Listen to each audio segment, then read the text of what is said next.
your big picture. To keep the farm in the family. To pay off the loan. To start my own operation. To drive Grandpa's combine. Right, Grandpa?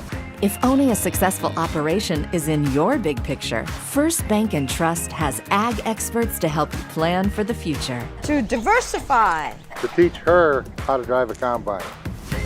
Find out how First Bank & Trust makes managing your farm easier at Bank Easy. Life can get pretty busy out there. Daily commutes, carpooling, and then there's that weekend getaway. Cenex is here to keep your vehicle fueled up for those long drives, your pantry stocked for those snack cravings, and the propane grill ready whenever you are. Things can move fast, but with your local Cenex, you can rest assured that everything on your list will get a checkmark, all in a day's work, powered locally at Cenex.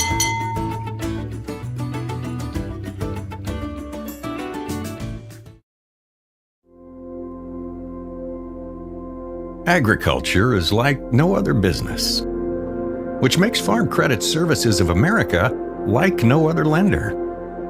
Owned by the farmers and ranchers we serve, our customers have a voice in how we work, a stake in what we do, and share in our success. Discover a lender that works for you at Farm Credit Services of America.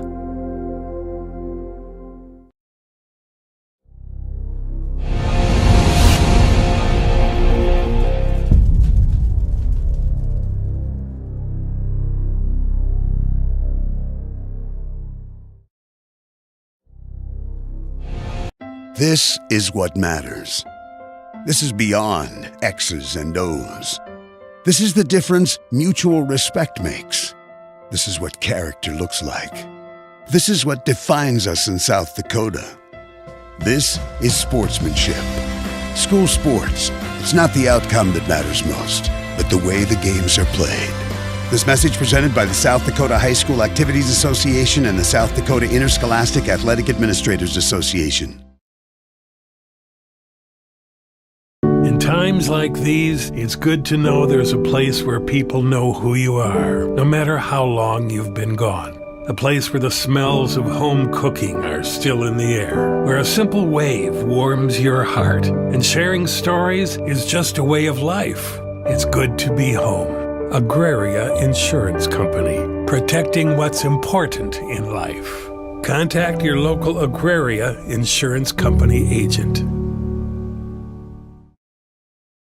Best Western Ramkota Hotel in Aberdeen is the place to stay for business or the weekend family getaway. You'll feel right at home with ample parking, spacious guest rooms, and complimentary breakfast. And with a convenient location, you'll have easy access to local attractions and events in the area.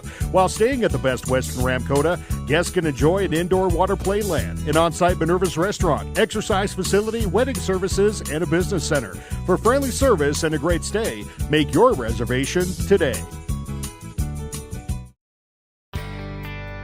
Farming today requires constant adjustment, innovation, and the right seed, and you'll find that with Pioneer Seed at Dakota Seed and Services in Irene and Vermillion. With the most advanced technologies and local experts, Dakota Seed and Service share in your hard work on the farm, adapting to an ever-changing industry. When you need the right seed, protection, and service, make it Dakota Seed and Services in Irene and Vermillion. There's no better organization that gives back to the student athletes than the Booster Club. The Vermillion Booster Club is committed to helping all student athletes grow. Join the Tanager faithful today by becoming a member at GoTanagers.com. While you're there, check out team apparel for your favorite sports team.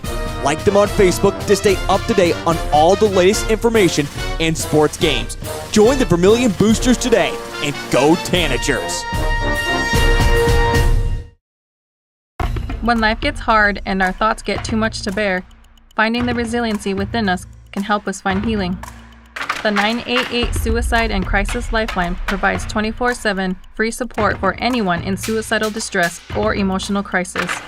All texts and calls are anonymous and connect you to local resources that uphold cultural values and pave the way to healing. Find the strength within you. Find the strength within our culture.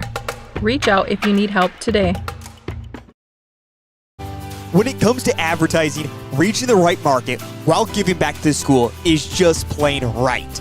If you're looking for an effective method that reaches a large fan base at once, then here's your ticket with Live Ticket TV. With over 90 schools in the state of South Dakota, we can help you advertise locally with just your home team or reach the region. Plus, a portion of all sales go directly back to the school. Get a hold of Heath Nimke today, and let's get started in building your brand with Live Ticket TV. Out here, you learn that to keep growing, you have to keep changing. CHS and the farmers and ranchers we serve know all about change, because together we've changed agriculture. That's why we're the largest farmer-owned cooperative in the country. So farmers own the system they count on, with advantages at every step. From innovative tools that help crops grow, to grain processing expertise, to energy solutions, we create connections to empower agriculture. Learn more at chsinc.com. Nice. Maytag appreciates a compliment, but this Maytag washer isn't just eye candy. Wow. Inside, it's got the capacity and power to handle even the mightiest loads. I love this. Yeah, she's a beaut. It's a he. How do you know? Don't worry about it. Find Maytag products and the industry's best appliances at your local dealer, Merce Appliance, downtown Vermillion. Birds like tanagers are great at flying out of the way to miss your car. Deer and other drivers are not. If you're in any kind of accident, bring your vehicle to Blaine's Body Shop in Vermillion. We repair your vehicle to pre-accident condition and handle the entire process from start to finish, including an accurate estimate and dealing with the insurance adjuster. So good luck to the tanagers, and if you're in an accident, bring your vehicle to Blaine's Body Shop. Blaine's Body Shop. Automotive collision repair. Timeouts are more than just a break. They're an opportunity. At Blue Tin Design and Marketing, we help small town businesses shine, just like your team on game day. From creative branding to digital marketing, we're here to support your community. Let's build something great together. Visit bluetindesign.com.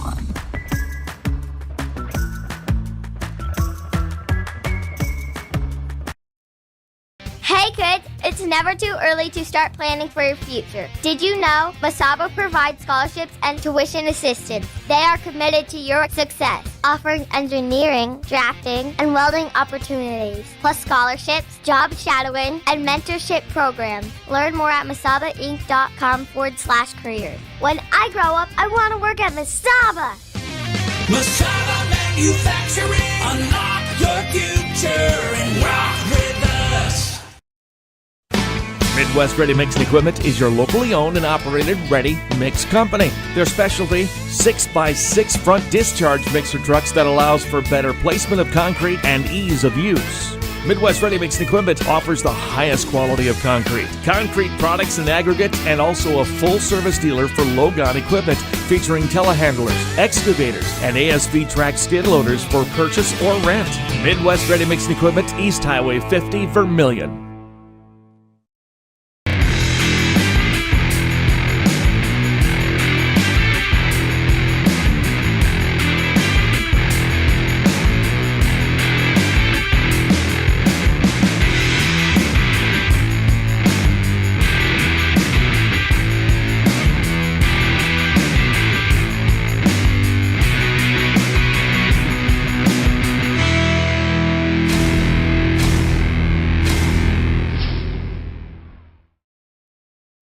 CoreCares helps individuals stay at home by offering caregiving, nursing, and medical alert systems in over 55 communities in South Dakota. Specializing in tasks like bathing, meal prep, and medication setups, our well-trained staff delivers exceptional care. We invest in our team through customized training and comprehensive benefits. To learn more about job opportunities or services, visit our website at corecares.com. CoreCares, proudly serving our community. Jensen Kennels is your safe place to take your dog while you're away. They have over 7,000 square feet of indoor run space and outdoor play yards. They pride themselves in providing enrichment both mentally and physically for all types of dog. And speaking of size, Jensen Kennels can host any size of dog, from the smallest Boston Terrier to the largest Great Dane. To find out the full services Jensen Kennels offers, check out their website and Facebook pages. Next time you need your dog to stay in a safe, fun environment, make it Jensen's Kennels. Fentanyl is a powerful synthetic opioid, up to 100 times stronger than morphine. Even a tiny amount can be deadly. It's often mixed with other drugs without your knowledge, increasing your risk of overdose. Protect yourself and your loved ones and avoid unknown substances. Stay informed, stay safe, and remember, one pill can kill. For more information on fentanyl prevention, visit your local health resource or speak to a healthcare professional today. This message was brought to you by the Great Plains Tribal Opioid Response, so that the people may live. The innocence of youth. Is there anything any better? But soon they'll be in high school and facing all the same challenges you faced. How to make friends, how to fit in, how to be cool. We want our children to have everything they'll need to live fulfilling and productive lives. Make sure the kids in your family are among the more than 57,000 participants here in South Dakota who take part in high school sports or activities.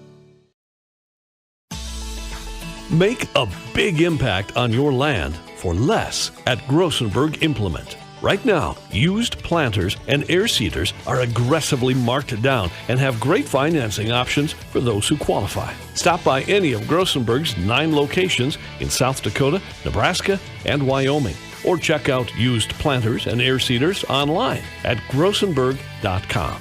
Grossenberg Implement, where service is the other half of a great deal. Do you have a pest problem? Got bats, ants, termites? Family owned and operated, Olson's Pest Technicians have had over 50 years experience taking care of pest problems in places across South Dakota, Nebraska, and Iowa. Utilizing brilliant methods such as Centricon bait stations for termites and Vicane treatment for bed bugs, there's no pest too tough for Olson's Pest Technicians. If you have pest problems, call 800-KILL-BUGS. Insurance rates are on the rise, and now more than ever, every penny counts. With me, John Brooks at DFS Insurance, we can look over your coverages and find the right insurance carrier to help you keep your costs down. At DFS Insurance, I'm an independent agent, which allows me to offer a variety of different carriers to fit your needs. When you're ready for your free, no obligation quote, give me a call, and we'll get you on the path to the best and most affordable insurance you need with Dakota Financial Services. Welcome to Dakota PC Warehouse, where our staff aren't just friendly, we're certified nerds with a side of tech genius. Prepare to be awed as we unleash a barrage of geeky charm and unbeatable deals on PCs and HD TVs. And our tech gurus, armed with determination and a questionable assortment of snacks, can fix just about anything. We love technology and making it work for you. Dakota PC Warehouse, because being a nerd is our superpower.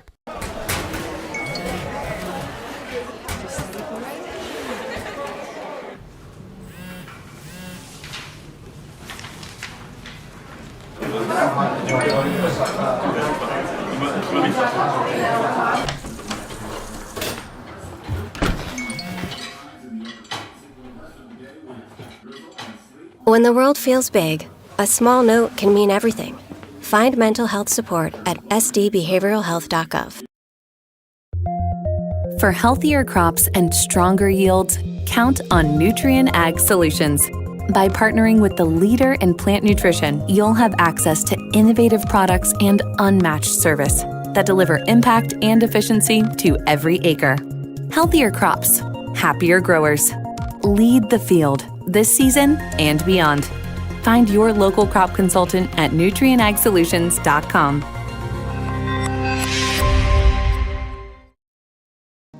What's your big picture? To keep the farm in the family. To pay off the loan. To start my own operation. To drive Grandpa's combine. Right, Grandpa?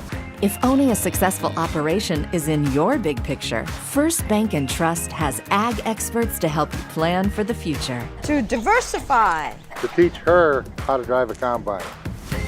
Find out how First Bank and Trust makes managing your farm easier at bankeasy.com. Life can get pretty busy out there. Daily commutes, carpooling, and then there's that weekend getaway.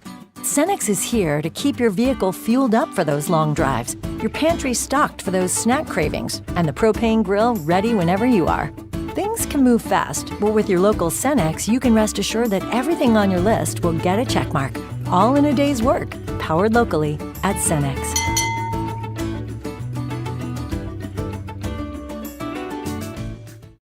Welcome back to the Vermillion Booster Club Press Box, proud supporters of all Tanager athletics and the student athletes.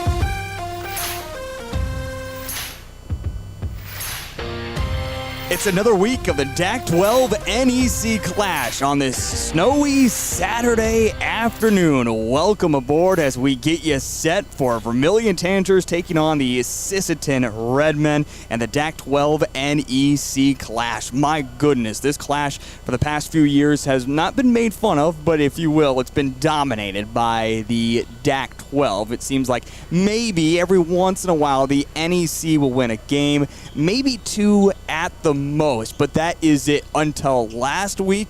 Not saying that the DAC-12 is down by any means, but the NEC has certainly made a jump up because for the first time in this clash history, we ended up tied. 5-5 is what the series split went, and there were some good games across the board. There were also a little bit of blowouts that we did see, of course, in the Vermillion boys game as well, when they picked up a nice victory, 67-47 over a non-NEC team. But nonetheless, we get you set for the girls' side of things, and this is a rematch. These two teams met up in the semifinals a year ago in Brookings, South Dakota for a chance to play for the State A title. We know, of course, how that ended with the Vermillion Tanagers that eventually won the state title against the T-Area Titans. But now a new year, but there are a lot of familiar faces back for both Sisseton and the Vermillion Tanagers, and more specifically Vermillion 14-3. It feels like they're even more in control of their own destiny with a lot of things that are still going to be happening within the region,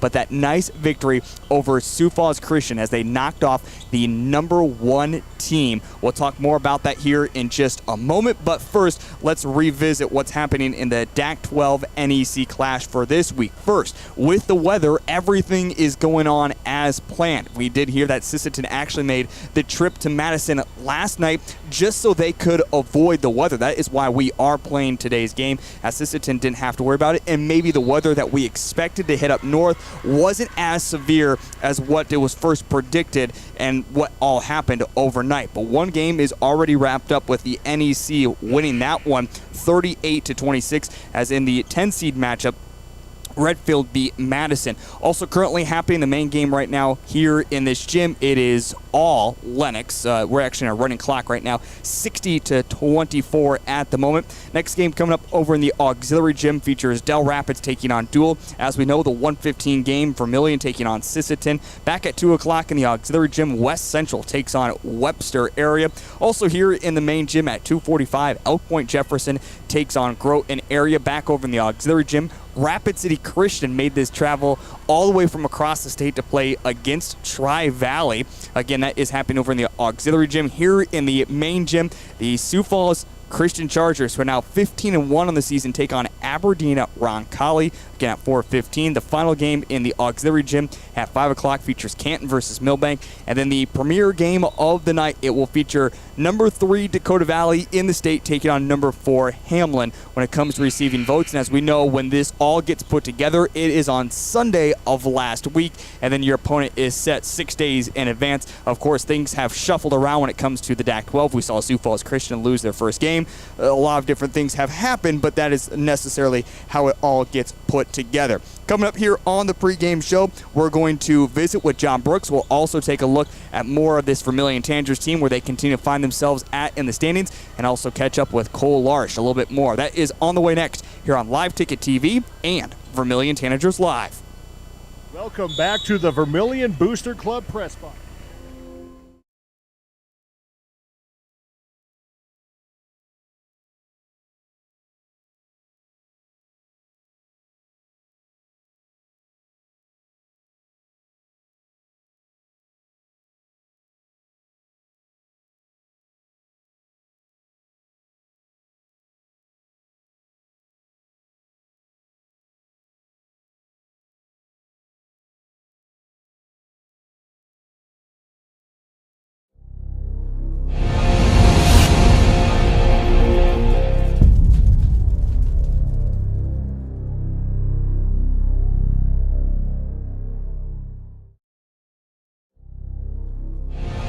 This is what matters. This is beyond X's and O's. This is the difference mutual respect makes. This is what character looks like. This is what defines us in South Dakota. This is sportsmanship. School sports, it's not the outcome that matters most, but the way the games are played. This message presented by the South Dakota High School Activities Association and the South Dakota Interscholastic Athletic Administrators Association. In times like these, it's good to know there's a place where people know who you are, no matter how long you've been gone. A place where the smells of home cooking are still in the air, where a simple wave warms your heart, and sharing stories is just a way of life. It's good to be home. Agraria Insurance Company, protecting what's important in life. Contact your local Agraria Insurance Company agent. Best Western Ramkota Hotel in Aberdeen is the place to stay for business or the weekend family getaway. You'll feel right at home with ample parking, spacious guest rooms, and complimentary breakfast. And with a convenient location, you'll have easy access to local attractions and events in the area. While staying at the Best Western Ramkota, guests can enjoy an indoor water play land, an on-site Minerva's restaurant, exercise facility, wedding services, and a business center. For friendly service and a great stay, make your reservation today. Farming today requires constant adjustment, innovation, and the right seed, and you'll find that with Pioneer Seed at Dakota Seed and Services in Irene and Vermillion. With the most advanced technologies and local experts, Dakota Seed and Service share in your hard work on the farm, adapting to an ever-changing industry. When you need the right seed, protection, and service, make it Dakota Seed and Services in Irene and Vermillion. There's no better organization that gives back to the student athletes than the Booster Club. The Vermillion Booster Club is committed to helping all student athletes grow. Join the Tanager faithful today by becoming a member at GoTanagers.com. While you're there, check out team apparel for your favorite sports team. Like them on Facebook to stay up to date on all the latest information and sports games. Join the Vermillion Boosters today and Go Tanagers. Welcome back to the Vermillion Booster Club Press Box, proud supporters of all Tanager athletics and the student athlete. This is the DAC-12 NEC Clash here on a live ticket TV. Vermillion Tanagers Live. I'm your pregame host, Heath Nimke, along with Cole Larsch as this game in front of us. The first game here in the main gym is wrapping up. The Lennox Orioles are going to get a victory. Are we going to let them shoot their final free throws here in the main gym? Nope, we're not going to. 60-26 because, let's be honest, the free throws did not matter. We were at running clock, so now the series split is 1-1 as Redfield got a victory over Madison, I should say, earlier in the auxiliary gym. Again, Lennox takes the first victory for the DAC-12. The girls' game for the Vermillion Tanagers is coming up here in just a little bit. Now, we are well ahead of time at the moment, so we're going to see if we don't put 15 minutes up right away. And we'll get to John Brooks come a little bit later on, but let's get over to my broadcast partner because a lot to talk about with this Vermillion girls team. Cole, they are 14-3 receiving votes, but nothing was more impressive than what they've been able to put together here in this past week. Last Saturday, they went up to Huron and defeated Parkston, one of the top 5 teams in Class B. I would even tell you a top 10 team if they were in Class A. They're down in Class B for 2 years. And then they get a nice victory over Beersford, a convincing victory. And then, as we know, on Thursday, they knock off the number 1 team, Sioux Falls Christian. We talked about it even last night in the boys' broadcast, but ultimately a great performance from the Vermillion girls. But now they have to knock away that high and focus on the next task that's in front of them and get ready for this tough Sisseton team. Yeah, it's going to be quite the turnaround. Like you said, it's been a big week. I believe this is our chord from the one and only Al. But, yeah, like I said, it's been a big week. And it's just one of those deals where it's another quick turnaround. But like we've seen so far this season with the Vermillion Tanagers, that's a pretty common occurrence. You talk about big wins. You talk about having to play multiple games in a week. And then it seems like all of a sudden you play Tuesday, you play Thursday, you play Saturday. And it seems like it's been like that for the entire last month, the last half of January, now the first week of February. So like you said, very impressive week, very impressive turnaround as well. But it's going to have to be a fast turnaround because the next game is going to start here in 20 minutes. We want to welcome in all of our broadcast partners along on the Madison stream as well, as everyone tunes into that to get ready for this next game here in the main gym between the Vermillion Tanagers and the Sisseton Redmen. So we welcome in all the folks watching on the Madison stream as well, as we're in the Kirtland pregame show for the Vermillion Tanagers and Sisseton.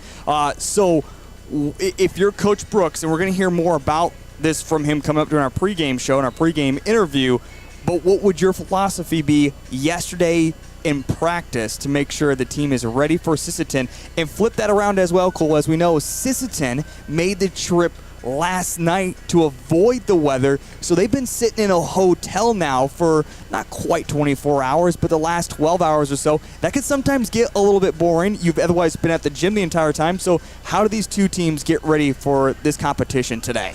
Well, I think it's going to be a couple of interesting strategies. It's going to be interesting to see how Sarah Lincoln and her squad with Sisseton kind of come into this one, as well as John Brooks and Vermillion. Like you said, big win on Thursday for the Tanagers.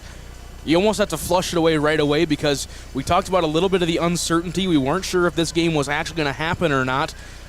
But then you also think that you have to prep for it either way. You don't want to come into this game against a pretty good Sisseton squad just completely unprepared. So there's definitely film on the last game, things to do good. Obviously, there's always things to work on, but in a big win like that, you want to focus on the positives. Get some shots up, maybe rest the legs a little bit. It was a physical game. You saw a majority of just that starting five play with a lot of help from the other two rotation players too, but just take a little bit of a rest, maybe more of a walkthrough / shoot-around type deal, and a lot of film for the Tanagers. On the opposite side, for Sisseton, it's going to be similar. I mean, they've been sitting in a hotel here in Madison for a while. They've been getting in gyms as much as they can, but I got to imagine it's been a lot of film, a lot of walkthroughs in some hotel hallways and conference rooms, things like that. So, I mean, I think when it comes down to it, both these teams have prepped similarly with maybe just more walkthroughs and practices and things like that, and a lot of film watching, maybe not more hardcore, like, okay, we're going to do an hour of rebounding drills against each other to try and, get tougher. But there's going to be a lot of film watching, a lot of waiting around. For Sisseton, it's going to be a little bit more sitting around, but for Vermillion, a couple more opportunities to walk through. Again, you were still at home, recover from the big win, learn from the big win, and try to keep carrying that momentum here to Madison. For Sisseton, coming in 10-5 overall. Of course, today's game is their toughest remaining game on their schedule. Millbank, another NEC team, coming up on Tuesday, but even looking further down the road for the Sisseton Redmen. Besides today, expected victories. You win today, you finish at 15-5. Cole, as you and I both watched this team last year at the state tournament in Brookings, this is a team that can certainly get back there once again.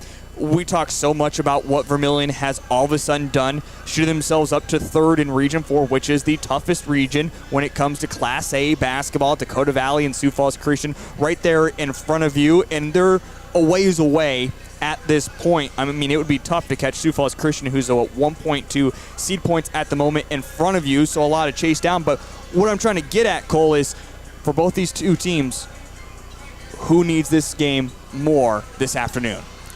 Well, I think, they both need it because, like we've been talking about all throughout the season, especially in these last couple of games, it feels like the season just kind of moved on a little slower. Then all of a sudden, we're here and we are rolling through the last part of the schedule. Just on the terms of seed points-wise, we're going to look at Sisseton and their region over in 1A. Roncalli's in first, 44.643. Grodin in second, 43.875. And Sisseton in third, 43.733. You get the win tonight here against Vermillion. Barring Vermillion losing all of their last 4 games, you get 50 seed points from them. And compared to the rest of their schedule, that's going to be a big boost for them. They need all the points they can get. On the Vermillion side, though, obviously a win's going to be great. You move to 15-3. You continue to bolster that. But if Sisseton loses tonight, they're guaranteed to finish in that between 500 and between 750 winning percentage. So they get 47 seed points no matter what. If Sisseton were to win this game, then you're looking at, okay, how's this loss going to come into? But you don't want to think about that. You just want to go out there, you want to play good, hard basketball and try to get a win. So just based on playoff side of things and just the seed point side of things, this game is much more important for Sisseton because you get the almost guaranteed 50 seed points from this win. It bolsters you up a little bit. You might even be able to jump into the 2 spot with a win here tonight. For Vermillion, a win here guarantees you 47 seed points. So if my math is correct, my old Mount Vernon math, 50 is bigger than 47, so you want the 50 more.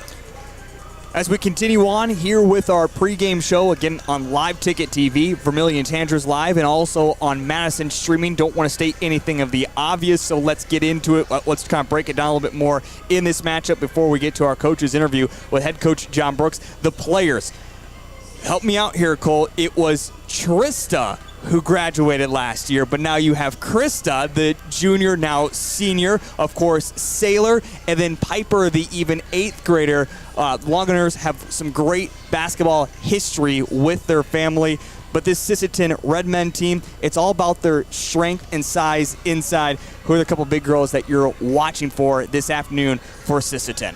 Well, I think first and foremost, it's Krista Longauger. I mean, she's been on this team for a long time.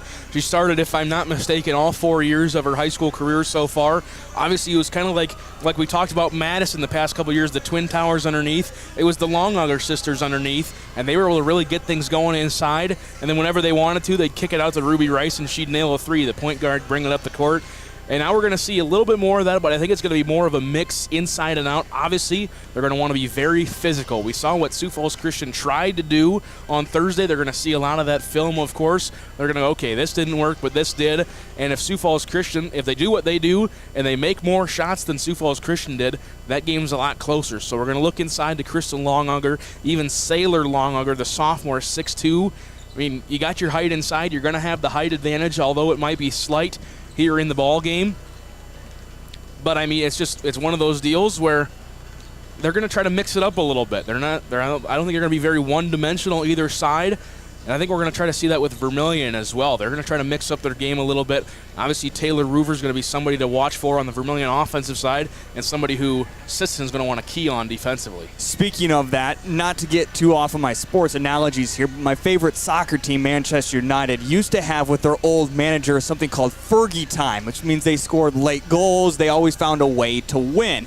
And that's almost what we're getting to with Taylor Roovers, as everyone's been talking about her the past couple weeks. It's Roovers time. It seems like in the last 4 minutes of a close basketball game, she's able to just take things over. Was 2 assists shy of a triple-double against Sioux Falls Christian, the number 1 team in Class A. So that's just how talented she is. She's only a freshman. So is that what Sisseton's going to do? Key in on Taylor Roovers, or do you try to shut down when it comes to the big three, as we always say, Casey Hansen, Brooke Jensen? Could one of those two, what seem to have been quiet lately, sneak through the grass and have a big game today?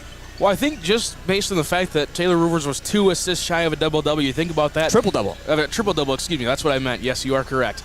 16 and 13 on the other stats, but it's just one of those where it seemed like when Sioux Falls Christian finally got Taylor Roovers contained, she'd pass it to a wide-open teammate because they're double-teaming her. So obviously you want to try to contain her from scoring, but you want to clog up the passing lanes as much as you can, because we all know Taylor Roover's a pretty good shooter. She's a really excellent passer. You want to get her to move the ball around a little bit more and take some almost tougher shots. You don't want just these easy dumps, because we saw this in the Sioux Falls Christian game.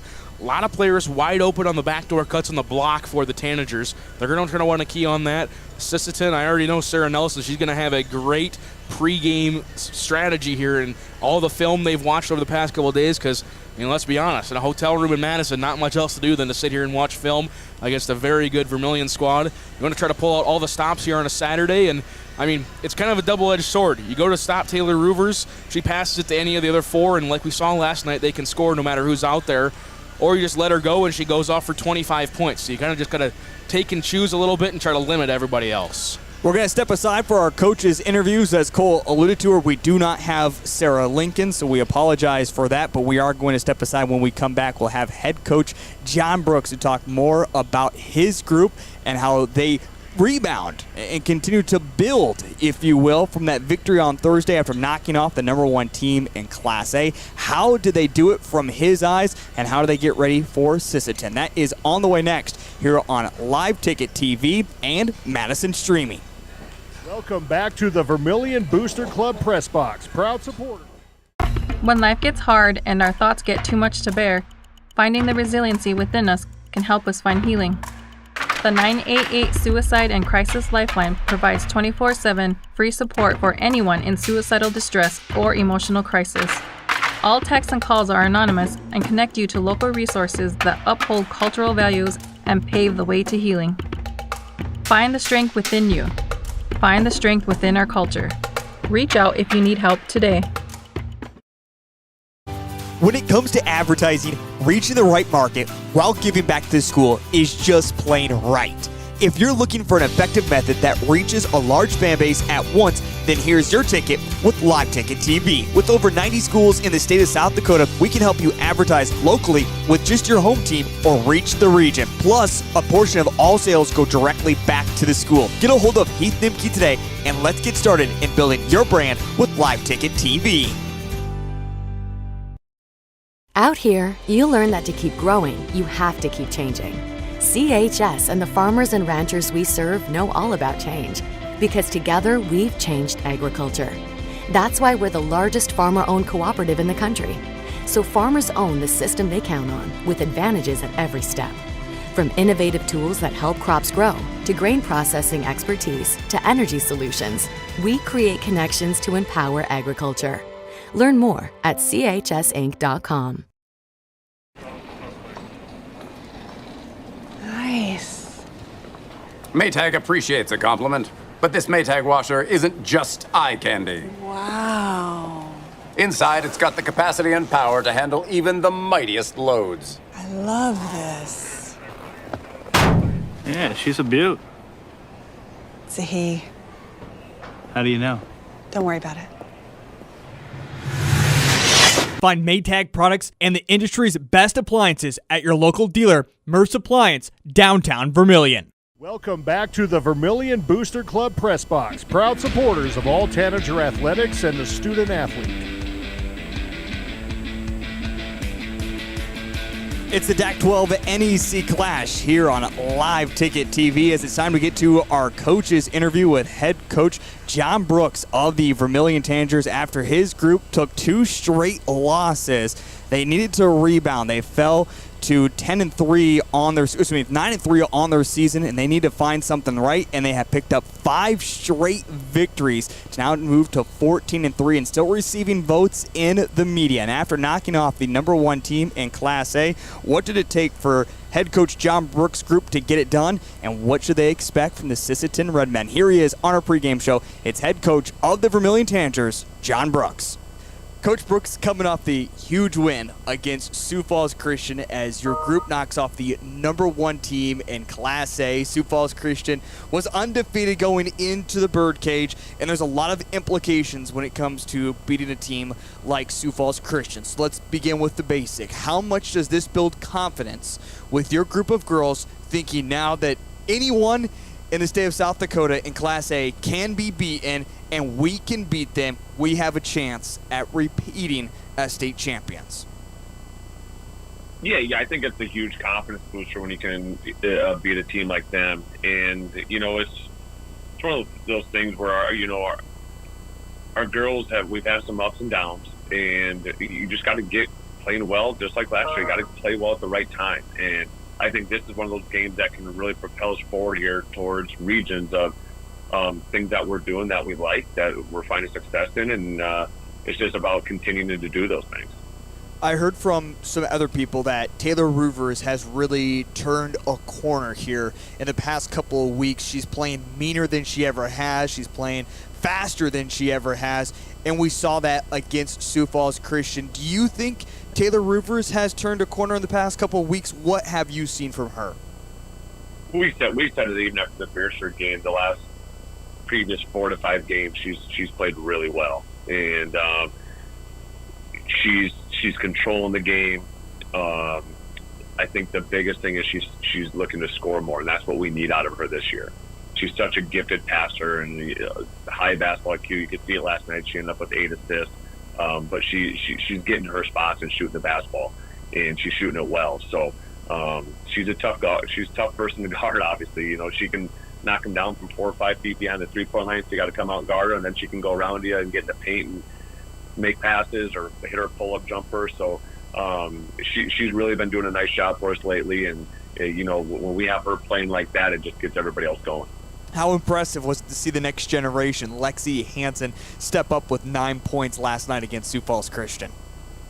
she's a talented kid. She has the skill set. It's just about strength. She's still just a freshman, strength and confidence. And, sometimes you see kids like that maybe play well in maybe some games that aren't kind of against the top teams in the state. But so to watch her do that against a physical, obviously the number one team in the state was pretty impressive. And we got over 20 points off our bench against last night, or off the other four besides Casey, Taylor, and Brooke. Maddie, Maya, Amara, Lexi were huge. And if we can keep those girls going, then offensively we get a lot better. Yeah, going to be very dangerous as you head into the postseason. And finally, Coach, before we end this conversation about Sioux Falls Christian, you do have to look at Sioux Falls Christian. What they shot 29% in the first half, 20% in the second half, overall 25% from the field, where you shoot 42%. I mean, we talk about if you're Sioux Falls Christian, hey, you knocked down this or that bucket, maybe things go a little bit differently, but they didn't. What was it about your defense that eliminated so much scoring from Sioux Falls Christian last night? Well, two keys against them: take care of the basketball, and you got a defensive rebound. They get so many points off steals and transition, and they get a ton of points off offensive rebounds. And we knew if we eliminated those two things from them and made them score in the half court against us, our half court defense was solid last night. We played really good team defense, and we won the rebounding battle. We out rebounded them 42-29, and that just doesn't happen to them very often. So really proud of the way that our girls executed the game plan. We knew that those were our keys, and we were really good in those two areas. We only had 11 turnovers, and that's why we were able to slow them down. It's crazy to think February 7th, it's really the first time that we have talked about this all season long, but potentially weather for the Pac-12 NEC clash. I know when we're talking here at this moment, there are still a lot of questions if we're even going to be playing this game on Saturday, so this interview could be all for nothing at the moment, but let's pretend this game is still on the hinge of where it's at right now. How do you prep for it as a coach? Take it very light in practice today. We will rest and recover as much as we can. A lot of stretching, just kind of some 5-on-0 stuff, nothing live, but just get through our game plan. And I think that's the biggest thing is we got to be mature here this week, and let's turn the page. Just because we beat Sioux Falls Christian doesn't mean that we beat Sisseton on Saturday. We got to get prepared. We got to understand what Sisseton wants to do, take away their strengths, get through that stuff, talk through our way through scouting report today, get plenty of rest tonight, and be ready to go again tomorrow. Yes, Sisseton, and we look at you playing at the 1:15 game. So we'd assume, again, Pac-12 NEC, on paper, this should be a win. This is a Sisseton Redmen team that is 10-5, maybe not quite where they've been in the past couple of years. But all of a sudden you start looking at this team a little bit more in depth that maybe you and I have, and you say, yeah, Sisseton has lost against some of the best teams in either AA or Class A. They're one heck of a girls basketball team this year, and their size is still there. What should you expect defensively from the Sisseton team that's going to shut your offense down? Yeah, they're very good. I mean, they bring back Krista Longauger, which is, I think, the best post player in the state. She is so talented. They start three, and then they have her sister, who graduated one sister last year, but they have a sophomore sister too, so she starts. And then the Horseman girl, they start 6 foot, 6'1", 6'2", and they are not. They're very physical, those three. So their size is an issue, and it's an issue against everybody. So you got to find a way to offset that somehow. And we're going to have to be very physical with those girls inside, but we got to use our speed. We got to run in transition and get this game going up and down. Do you look back at film at all from last year when you played them against the state tournament, or is this so far along past by that point that it doesn't matter anymore? Yeah, we really haven't. We got some films here from their past 2 to 3 games, and their team is so much different this year without Leverson running the point guard and stuff like that. So, it also goes through Longauger inside, but they're doing it some different ways. So, just focus on their team. We're different this year too. So, just focus on what they have now this year and how we want to defend it with our group.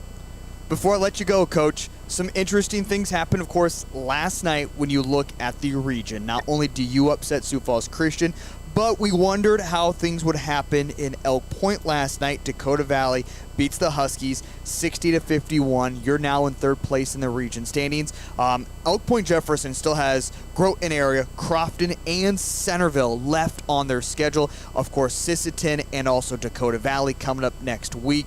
Does last night's victory make you feel more confident of where you can fall at in the season standings? Do you think you can go get a game like Dakota Valley on Tuesday and say, hey, we still have a chance at that number 2 spot?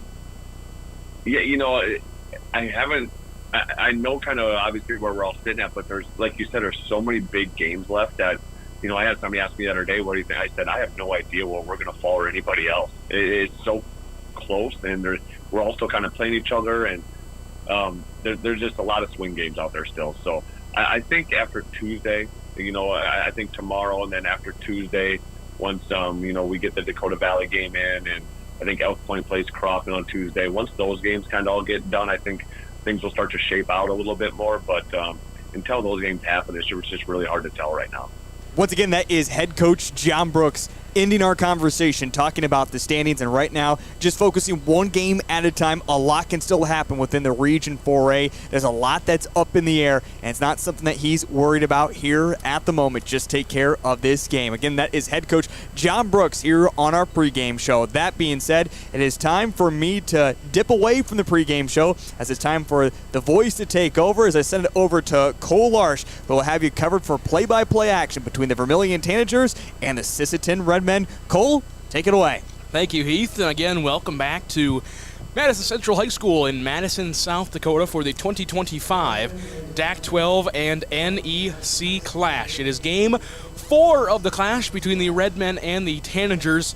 Again, thank you for tuning in to Vermillion Tanagers Live Ticket TV, as well as Madison Livestream on Huddle. Thank you all for tuning in wherever you may be. We're just getting you set for starting lineups between the Tanagers and the Redmen. Of course, should have told you, Heath, we love our long PA strips here in Madison. So we're just getting through that set, all these sportsmanship reads and everything like that.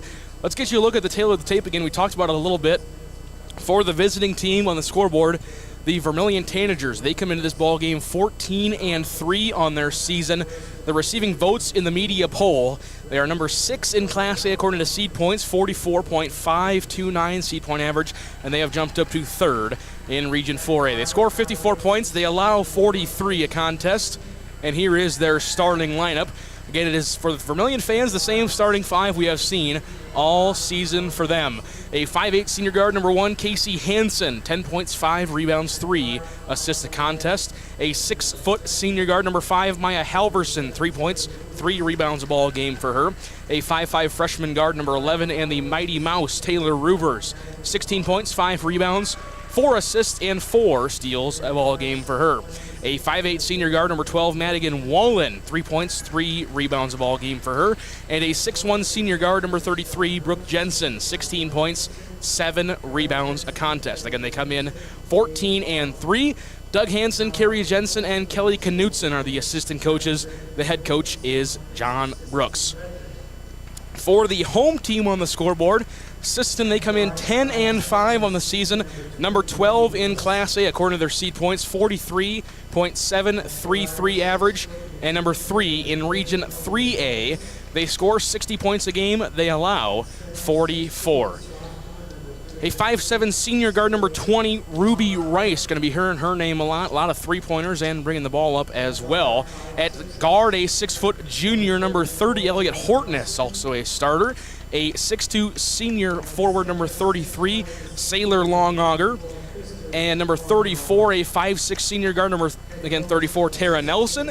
And the senior center at 6'1", number 54, Krista Longauger. Ethan Cranold, Kayla Hawkins, Lindsay Otto Hansen, the assistant coaches, and the head coach is Sarah Lincoln. 10-5 against 14-3. Game number 4 here in the DAC-12 NEC Clash. Been good games so far, and as we know, Cole, this is one of the probably premier games, not maybe the premier game, but one of the top 3 games when it comes to these two teams. How great they played it so far this season. As we said, we saw them last year in the semifinals in the state tournament. We know how good these two teams are. A lot of familiar names from a year ago. Krista Longauger and Maya Halverson in the center circle, and the tap is won by the Sisseton Redmen. They're in their home white uniforms. Letters and numbers in red and black trim, and quickly a Taylor Roovers steal to start things off for the Tanagers in their alternate road black uniforms. Letters and numbers in red with white trim all around. Again, they are going right to left. Taylor Roovers out of the steal. She'll get a screen from Madigan Wallen, now guarded closely by Tara Nelson. Kick in the corner, Casey Hansen for three. That one's going to airmail, and Krista Longauger with the rebound. Hansen's really had some struggles from deep as of late this season. Of course, we know she's just such a great player. She's going to go play at Dordt to continue her career playing basketball, but she has struggled from deep recently. Elliot Hortness, quick three-pointer for her out of the assist of Ruby Rice. It is a quick 3-0 lead for Sisseton. Jensen kicks over to Halverson right side. Halverson now drives middle. Halverson looking around now to Roovers. Left corner, Casey Hansen right in front of Sarah Lincoln and her squad on the bench. Step back three for Roovers. Got it.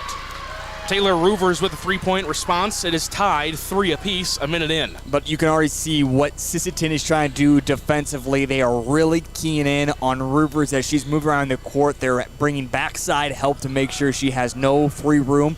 And we even saw her step back and shoot that three and be able to knock it down. That's just how darn talented she is. Sailor Longauger tries to pass it inside to Ruby Rice, and pass goes through the hands and out of bounds into a couple of Vermillion boys basketball teammates that have made the trip up here to Madison. A dangerous trip. A treacherous trip, some snow on the road, some icy spots as well.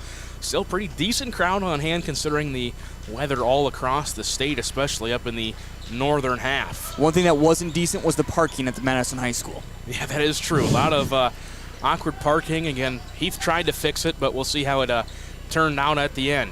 Jensen pump fake. Now she'll take a free throw line jumper. Got it to go for Brooke Jensen. First 2 points of the ball game for her. First lead for the Tanagers. It's 5-3. You can already see that the Sisseton Redmen, not only are they trying to provide the support defensively against Roovers, but also don't want to allow Vermillion any presence inside. Vermillion's had to settle for jumpers, and then so far have been able to knock them down. Nelson thought about passing over and now will to Sailor Longauger. Gonna call her a senior in my starting lineup. She is a 6'2 sophomore. Autocorrect there got me from SR to SO in my Google sheet right in front of me. 5 on the shot clock for the Redmen. Hortness has it, turns, free throw line jumper blocked away by Taylor Roovers. 1 steal and a block for her. Long pass up ahead to Brooke Jensen. Jensen was not looking for it, but Sailor Longauger puts her hand up and knocks it out of bounds, and head coach John Brooks will take a timeout. It'll be a 30-second timeout. We'll take it with him. Back to Madison in 30 seconds. Birds like tanagers are great at flying out of the way to miss your car. Deer and other drivers are not. If you're in any kind of accident, bring your vehicle to Blaine's Body Shop in Vermillion. We repair your vehicle to pre-accident condition and handle the entire process from start to finish, including an accurate estimate and dealing with the insurance adjuster. So good luck to the tanagers, and if you're in an accident, bring your vehicle to Blaine's Body Shop. Blaine's Body Shop. Automotive collision repair. Welcome back to the Vermillion Booster Club Press Box, proud supporters of all Tanager athletics and the student athlete.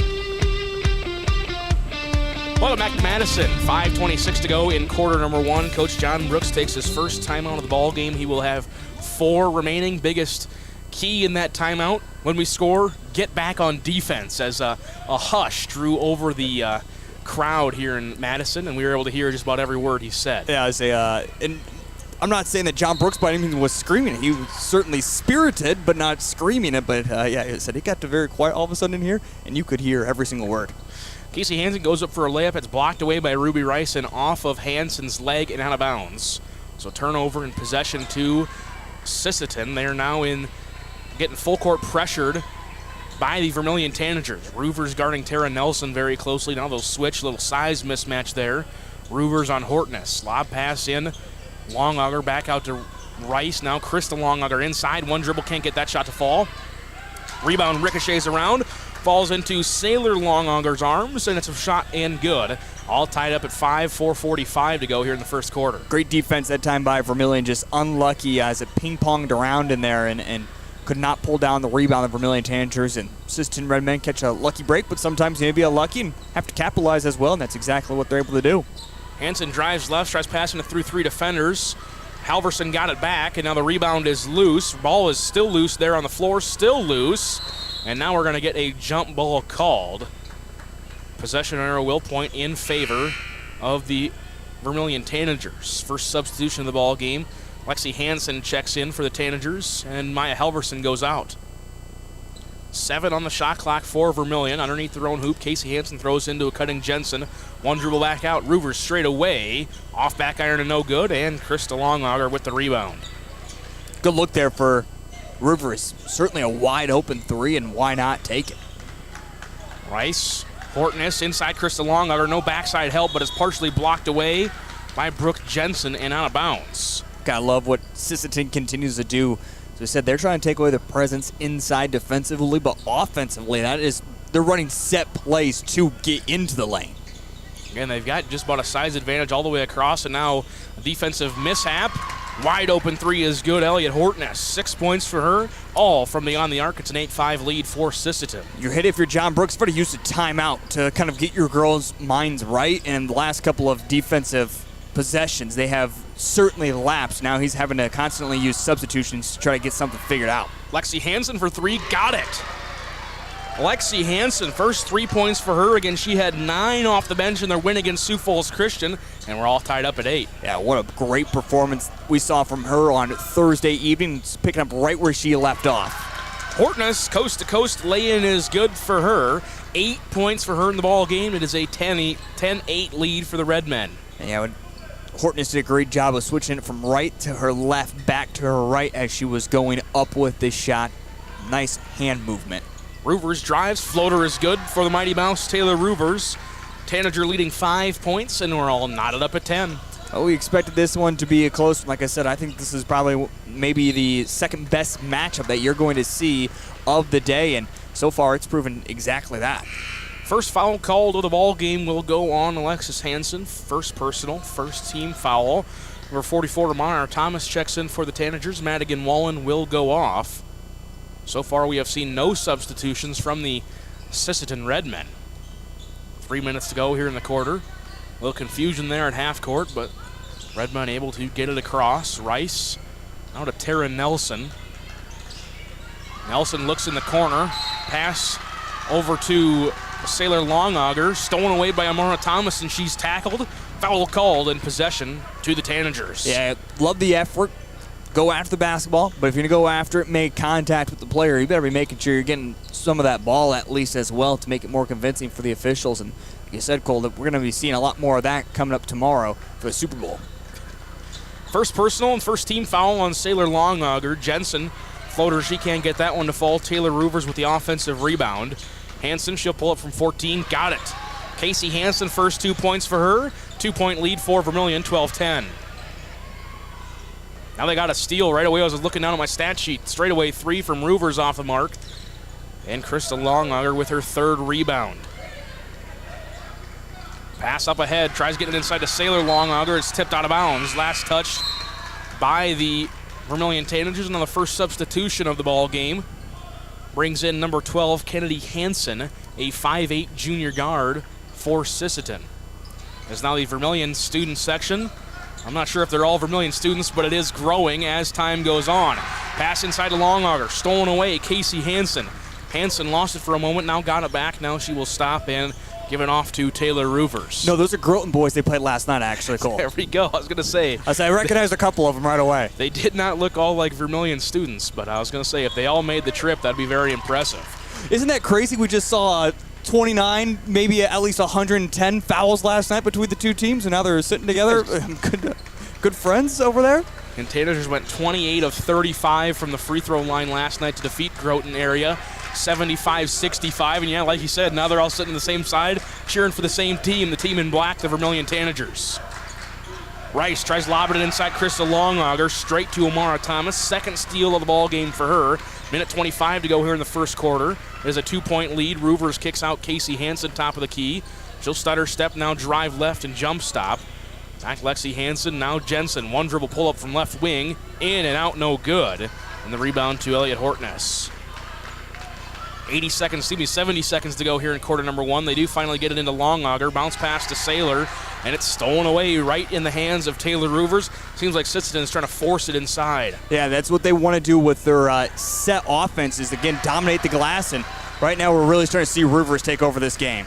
Roovers bounce pass to a wide-open Lexi Hansen. 5 points for her off the bench. It's a 4-point lead for Vermillion. Now another steal by Taylor Roovers, her third of the ball game. Coast-to-coast lay-in, no. Contact, whistle, and a foul called. The Mighty Mouse will shoot 2 free throws. Just a great job on the drive to make sure she keeps the basketball to her left side and attacks the defender with the right shoulder. And as the arm comes reaching in, makes contact with the body. And from there, just got to finish with the shot. Don't necessarily need to make it. And if you don't, you're into the free throw line to shoot a pair. Roovers' first free throw in and out, no good. A 78% free throw shooter on the season.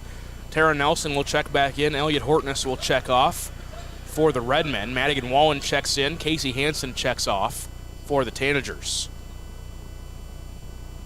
Second free throw, also off the mark for Roovers. 2 rare misses for her. Sailor Longauger with the rebound. About 6 seconds separate the shot clock and the game clock. So Sisseton will have to get up a shot before the first quarter buzzer. Quick 3, Ruby Rice. That one's off the mark and no good. Lexi Hansen with the rebound, and she's mugged and a foul called.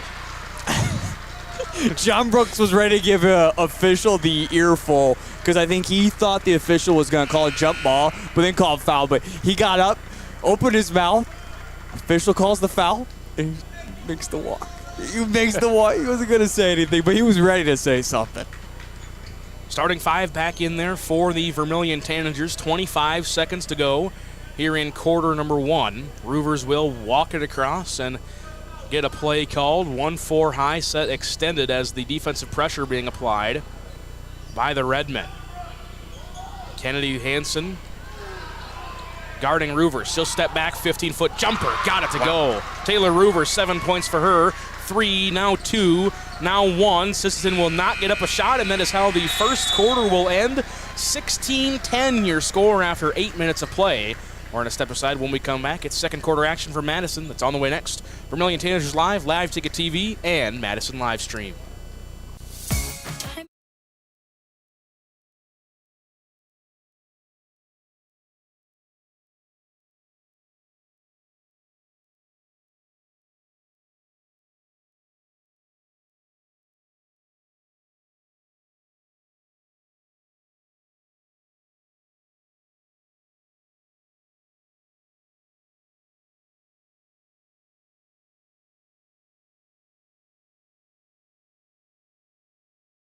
Hey kids, it's never too early to start planning for your future. Did you know Masaba provides scholarships and tuition assistance? They are committed to your success, offering engineering, drafting, and welding opportunities, plus scholarships, job shadowing, and mentorship programs. Learn more at masabainc.com/careers. When I grow up, I want to work at Masaba. Masaba Manufacturing. Unlock your future and rock with us. Welcome back to the Vermillion Booster Club Press Box, proud supporters of all Tanager athletics and the student athlete. Welcome back, Madison Central High School. Madison, South Dakota host once again of the DAC-12 NEC Clash as Game 4 of the girls' clash. Vermillion Tanagers lead the Sisseton Redmen 16-10 after 1 quarter of play. Thanks for tuning in wherever you may be. Vermillion Tanagers Live and Live Ticket TV or the Madison Huddle live stream as well. We appreciate Al for giving us the audio feed to go in. Sisseton will start with the basketball. They get it inside. Krista Longauger, her second attempt, now third attempt. Can't get either of them to fall. And finally, Maya Halverson with the defensive rebound. Good first quarter for the Vermillion Tanager, putting up 16 points. I thought they did a really good job defensively of allowing things inside for Sisseton where they just are really, really dominant. And, of course, they're not going to get away from it. You just got to keep playing tough defense if you're the Vermillion Tanagers. Ball is loose, stolen away by Madigan Wallen. Now up ahead, Jensen tries getting it to Hansen. Ball is loose, pinballing, ricocheting, all kinds of things that ball was doing. Jensen's shot did not fall, but she was fouled. Second personal on Ruby Rice, the first team foul here in quarter number 2. Jensen to shoot 2 free throws. Spent 2 days, summer in college, Cole, thinking I could be the next Forrest Gump when it comes to playing ping pong, and then someone actually that decently good at ping pong played me, and I realized that career ended in a short 48 hours. Yeah, those, if you're good at ping pong, you are really good. They can put some special spin on it and everything. They hit it right past me. I'm like, I don't know how I can return that one at all. First free throw was good. Second free throw off the mark. So now Tanagers 1 for 4 from the free throw line here in the ball game. But they hold on to a 7-point lead, 17-10, a minute gone. Again, thanks for tuning in. I'm Cole Larsch alongside me, Heath Nimke. Made the trip from the snowy wonderland of Vermillion and Yankton, South Dakota, up the cracked road of Highway 81. The disaster of a construction project that one is. Early countdown by the Vermillion and Groton students section got the Redmen to fall for it. Offensive rebound putback was no good by Kennedy Hansen. Roovers with the rebound officially. Jensen shot inside, blocked away by Krista Longauger. First block for her. Longauger not scored in the ball game, but has 6 rebounds and a block. Yeah, certainly her presence is still felt. Even though she's not in the scoreboard, she's really providing great defense. Jensen responds with a block of her own. Halverson got the ball, tried saving it from going out of bounds, and whipped it over to half court towards the Vermillion fans across the far side. She definitely thought somebody was there, nobody in the vicinity, and she was getting just herself in a little bit of a hurry. Could have probably actually set her right foot down without going out of bounds and collecting herself. Missed out. But right in front of the Vermillion again. Vermillion and Groton area combined student section. They just played last night in a physical battle, 75-65, and now they're sitting together on their right side as we see it here in Madison. Long three off the mark by Nelson. Rebound by Brooke Jensen. Another almost shot clock violation by the Sisseton Redmen. Jensen right wing three off the mark and no good. And the rebound is controlled by Elliott Hortness, her second. Pass up ahead, Kennedy Hansen. Hansen wide open, drives in the lane, blocked away by Brooke Jensen. Third block for Jensen in the ball game. Yeah, check it back out here on the instant replay. Just Jensen comes down to the block and gets a piece of it as it goes out of bounds. It's 27 on the shot clock for Sisseton. Again, 16-10 was your first quarter score. We've seen a free throw from Vermillion, and that's it here in quarter number 2. Long three. That one's going to be short, no good by Hansen. Tries hustle after her own rebound. Could not get to it in time. Another empty possession for Sisseton. It seems like they haven't scored in the last 5 minutes of game time. Yeah, they have all of a sudden gone extremely cold, and great defense by Brooke Jensen underneath to really eliminate anything for Sisseton. And by the way, we did just have an official look over to the boys and I think say cool it a little bit. Their reactions have certainly been feisty against Sisseton. Hansen for three, got it to go. Casey Hansen, first three of the ball game for her. Third assist for Taylor Roovers. Tanagers have doubled up the Redmen 20-10. Wide open underneath Longauger, passed up the shot to pass it over to Ruby Rice. Ball is loose, now controlled by Nelson. Inside Hansen. Krista Longauger can't get her shot to fall, but contact whistle and a foul called. And Longauger to the free throw line, shoot a pair of free throws. Going to be the first personal foul on Maya Halverson, the first team foul in quarter number 2. As we said, Cole, at one point, this game was tied up at 10-10 apiece, and I even said that point. We expect this one to be a shootout, and since then, Vermillion went on a 10-0 run, and that free throw finally stops the bleeding for the Redmen, but great job by Vermillion offensively and defensively, just playing a complete second quarter at the moment and able to pull away a little bit from Sisseton, but by no means is Sisseton out of this game. Longauger, first 2 points of the ball game for her come from the free throw stripe, ending that 10-0 run, but now a 10-2 run. A lot of contact, a lot of bodies hitting the floor.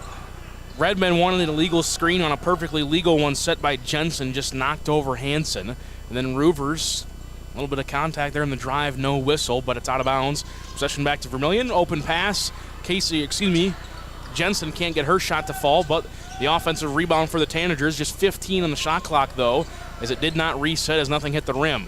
Roovers poked away, out of bounds. They're going to say last touched by Roovers. Turnover, possession to the Redmen. Sisseton really doing a good job of trying to eliminate Roovers as much as possible on her kick and shoots, trying to eliminate those additional passes that lead to her easy assist against her. Put up 8 on Thursday evening, and when they are able to eliminate that, they make her play a one-on-one game, and they feel like they can beat her with the size advantage. Longauger blocked away from behind by Jensen. Fourth block on Brooke Jensen. And now a whistle and a foul going to be called on Sisseton.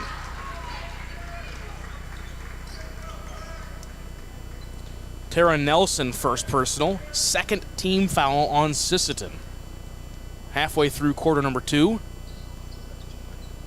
Heath Nimke says he finally got a good replay over there. I've been getting good replays all day long. Right, I just learned this bad boy yesterday. I believe you. I just haven't seen any of them at all. Taylor Roovers, first bucket for her in the quarter. She has 9 points. Punching you every time we get a replay. Oh, wonderful. 22-12, 3.5 to go. Again, the combined student sections of Vermillion and Groton boys basketball teams making the trip up here to Madison. Again, they got the look over once, saying, all right, maybe cool it a little bit, but now they resorted to clapping as a distraction instead of anything verbal. Just a lot of clapping and a lot of yelling, yeah. Jersey day and sweatshirt day, I guess, is what they're all wearing over there. So pretty much what most of them wear to class anyway. Quick 3 off the mark, Elliot Hortness. Offensive rebound, Krista Longauger. Shot up and no, but a foul going to be called. The 7th rebound for Longauger, and she's going to go to the free throw line and shoot 2. First personal on Amara Thomas, and the second team foul here in quarter number 2. Said a lot lower scoring of a second quarter that we have seen between these two teams, and missed opportunity at the free throw line now multiple times for Sisseton, where they, like I said, just struggled here a little bit. And we know in these afternoon games sometimes it can be hard to focus, get everything ready to go. And again, we talk about Sisseton. They also stayed in a hotel last night, did not make their usual trip, so a little out of routine. First one missed, second one in for Krista Longauger. All 3 points for her from the free throw line. 3 points, 7 rebounds in the contest. Still a 9-point lead for Vermillion, 22-13. Roovers pulls up from 10, got smacked from behind, no whistle. And the rebound is controlled by the Redmen. John Brooks going to want an explanation, saying that's happened twice now, and nothing's been called. And now he's talking to the nearest official, saying, you got to make that call. The other official said no, that he actually has to make that call. And John Brooks is extremely heated at the moment. And here comes the technical. He's going to get a warning. Bench warning on Brooks. I don't think he has to sit down for the rest of the game because it wasn't a technical. But he's just going to sit down for now, maybe try to cool himself. Yeah, he was about to throw the towel. And he did throw the towel down when he was seated, and now he's back on his feet. Yeah, he was sitting for all of about 10 seconds. Inside Longauger, blocked away by Thomas, but a foul going to be called. And Thomas, her second personal, 3rd team foul. Longauger going to go back to the free throw line and shoot a pair. 3 of 4 on the night is Krista Longauger. Tuck Hansen, also assistant coach, communicating with head coach John Brooks. That is now her second, so they're going to have to pay attention. And they want her on the court with her size. She battles nicely inside with Sisseton. 5 points now for Longauger, all from the free throw line. 22-15, your score under 3 minutes to play here in quarter number 2. Again, we thank you for tuning in. Vermillion Tanagers live and live ticket TV, as well as the Madison Huddle live stream, wherever you may be watching. I'm Cole Larsch. Alongside me, my longtime broadcast partner, Heath Nimke. Made it through the barren wasteland of Highway 81 to get up here in that disaster of a construction project. Brooke Jensen, left wing 3, going to be off the mark and no good. And the rebound is controlled by Hortness, her 3rd. Vermillion all of a sudden has gone cold from just shooting offensively, and Sisseton, as I mentioned earlier, Cole, can really get right back into this game, and after finding themselves down by double digits, they're within 5. Again, now they're working inside, and Amara Thomas scared to get another foul, so does not want to contest the shot too much. She'll take one and miss by quite a ways on everything. Nelson with the rebound, and she's out of bounds. And then they're going to say that she lost it, as I was looking up with a scoreboard. So a turnover, possession back to Vermillion, as Nelson lost it for a moment that didn't establish herself back in bounds. And Cole, gets back to the old analogy. Nobody touched it, so it's technically a travel against her as well. I mean, 3 different things could have happened. No matter what, she was going to lose possession. Thomas, free throw line, whips over to Casey Hansen, who wasn't expecting the pass, out of bounds. Turnover, possession back to the Sisseton Redmen. Also, just to clarify, Cole, a couple weeks ago, we saw Hansen shoot a shot and miss it badly and then catch it himself. That is not considered a travel because it is considered a shot. It was just that bad of a shot that he was able to rebound his own shot. Yeah, I know. I believe I was the one that brought that up to you. Yeah. Well, I did get a confirmation from somebody on that one. Well, there you go. Loose ball foul called on Ruby Rice, third personal on her. And the third team foul as the subs are coming in. Somebody just got hit in the head. Yeah, Lexi Hansen almost got taken out by the ball coming into their official. Halverson and Wallen check in. Thomas and Lexi Hansen are out. Ruby Rice also checked out with her third personal. I missed who came in for her. Jensen over to Halverson. Halverson will drive middle now right, get it back to Taylor Roovers. She'll drive middle, kick out Casey Hansen. Left corner 3, off the mark and no good. Rebound is loose, controlled by Krista Longauger, her 8th already in this ball game. And again, we talked about Sisseton getting back into it, just continue to hold defensively because Vermillion's not been able to hit a shot. And like I said, they're right here knocking on the door to get right back into this game. Sailor Longauger couldn't get her shot to fall. Ball was loose, picked up by Brooke Jensen. She will back it away, let everybody pass her. And now we have less than a minute to play in half number 1. Still a 5-point lead for Vermillion. Roovers over to Wallen, who lost it for a moment, picked up by Hansen. Now to a cutting Wallen, who wasn't expecting it. She's double teamed. Probably traveled right there, no whistle. Ball is loose, and now we're going to get a loose ball foul. That's going to be called on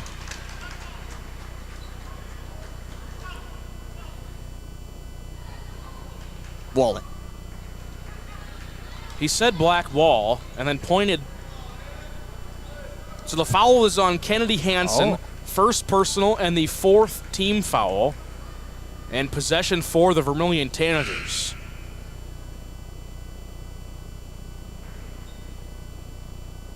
Yes, there we go. Now the scorer's table got it all sorted as black ball. Foul is called on white 12. So yes, Kennedy Hansen, first personal and the 4th team foul. 38 seconds to go in the first half. Tanagers been quiet on the offensive end. Need to get a bucket here to try to end the half. Roovers just wasn't quite paying attention. Got her pocket picked by Kennedy Hansen. Now the shot clock is off for Sisseton. Great play there by Hansen to come up and just steal that one from Roovers. Really the first time I think I've ever really seen someone just come up and really just steal the ball away from Roovers. Hortness to Nelson, who drives right, fakes a pass. Now shot is up. No good. Partially blocked away. They're going to say last touched by Casey Hansen. Trey Hansen looks over and says, she didn't touch it. Again, the Vermillion and Groton area combined student sections there to our right. Inside Krista Longauger, her shot is good. 9 points for her. And the ball is going to be poked out of bounds into the combined student section. Again, those two teams just played last night. It was 75-65. Roovers gets the pass and will not take a shot. That is how the first half of play will end. 22-19 your score after 16 minutes of play. We're going to step aside. When we come back, it is second half action, or when we come back, it's first half stats and analysis, as well as an update on the rest of the scores from the DAC-12 NEC Clash. That is on the way next. Vermillion Tanagers Live Ticket TV. Midwest Ready Mix Equipment is your locally owned and operated ready mix company. Their specialty, 6x6 front discharge mixer trucks that allows for better placement of concrete and ease of use. Midwest Ready Mix Equipment offers the highest quality of concrete products and aggregates, and also a full-service dealer for Logon equipment featuring telehandlers, excavators, and ASV track skid loaders for purchase or rent. Midwest Ready Mix Equipment, East Highway 50, Vermillion.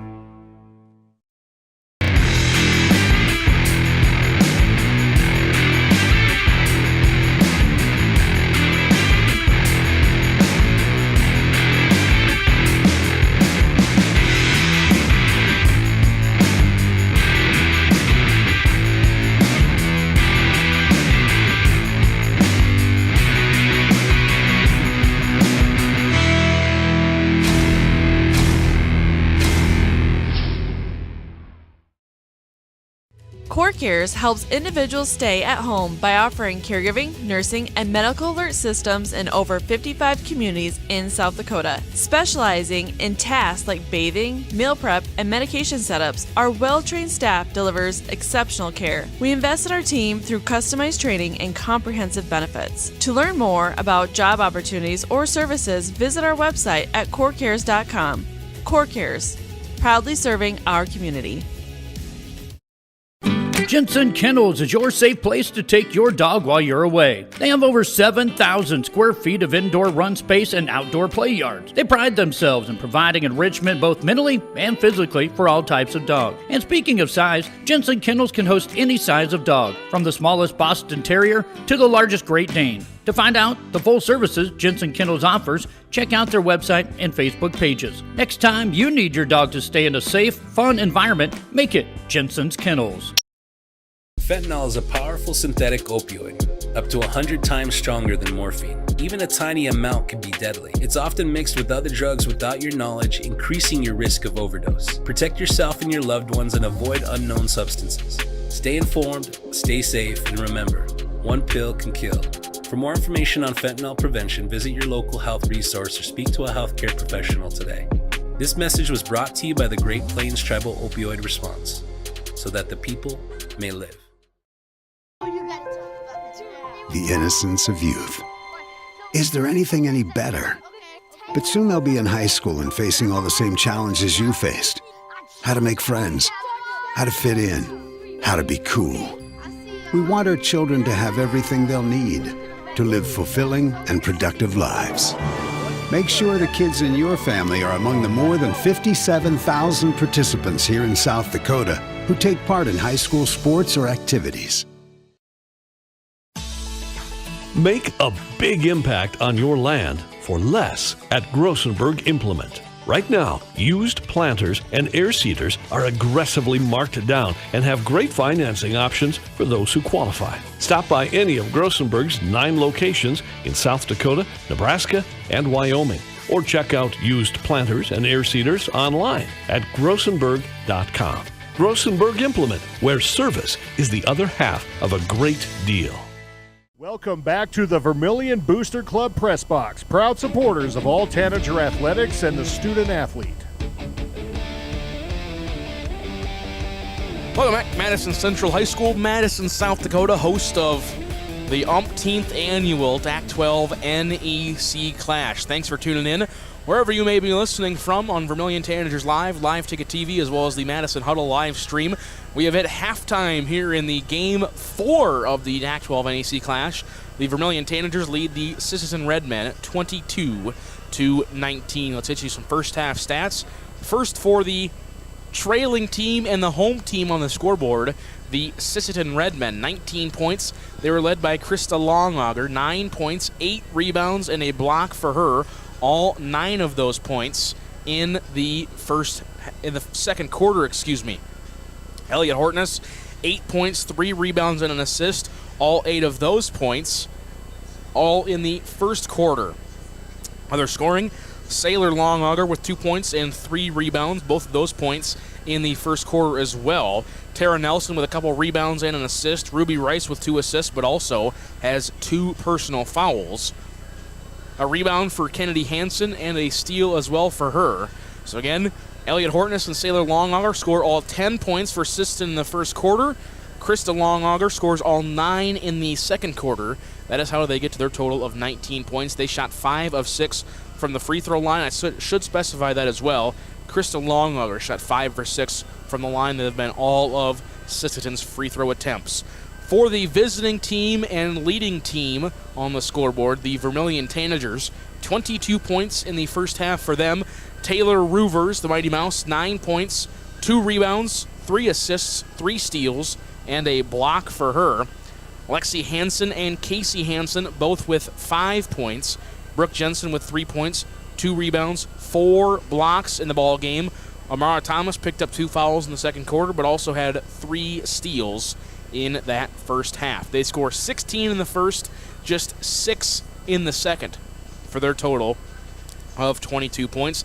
They shot 1 of 4 from the free throw line. Bring in my broadcast partner, color analyst, producer, who just learned how to put together a replay highlight, sort of, in that first half. Doesn't appear that it'll work too well based on your reaction, Heath Nimke, but 3-point lead for Vermillion. Again, it was 10-10. Then all of a sudden it was 20-10. And now it's 22-19. It seems like it's been a game of runs, a little bit back and forth. Both teams feeling each other out in the first half, but ultimately neither team could really hit a bucket there in that first half. Yeah, both teams struggled to find any continuity to this game. If you're Sisseton, really need to continue to focus on finding space inside. Have had the shots blocked away, have struggled at times, but they've also, late in that second quarter, were able to get to the free throw line several different times. And again, you talk about eliminating Vermillion's big three. That's one way we really haven't seen a lot this season, is them getting into foul trouble.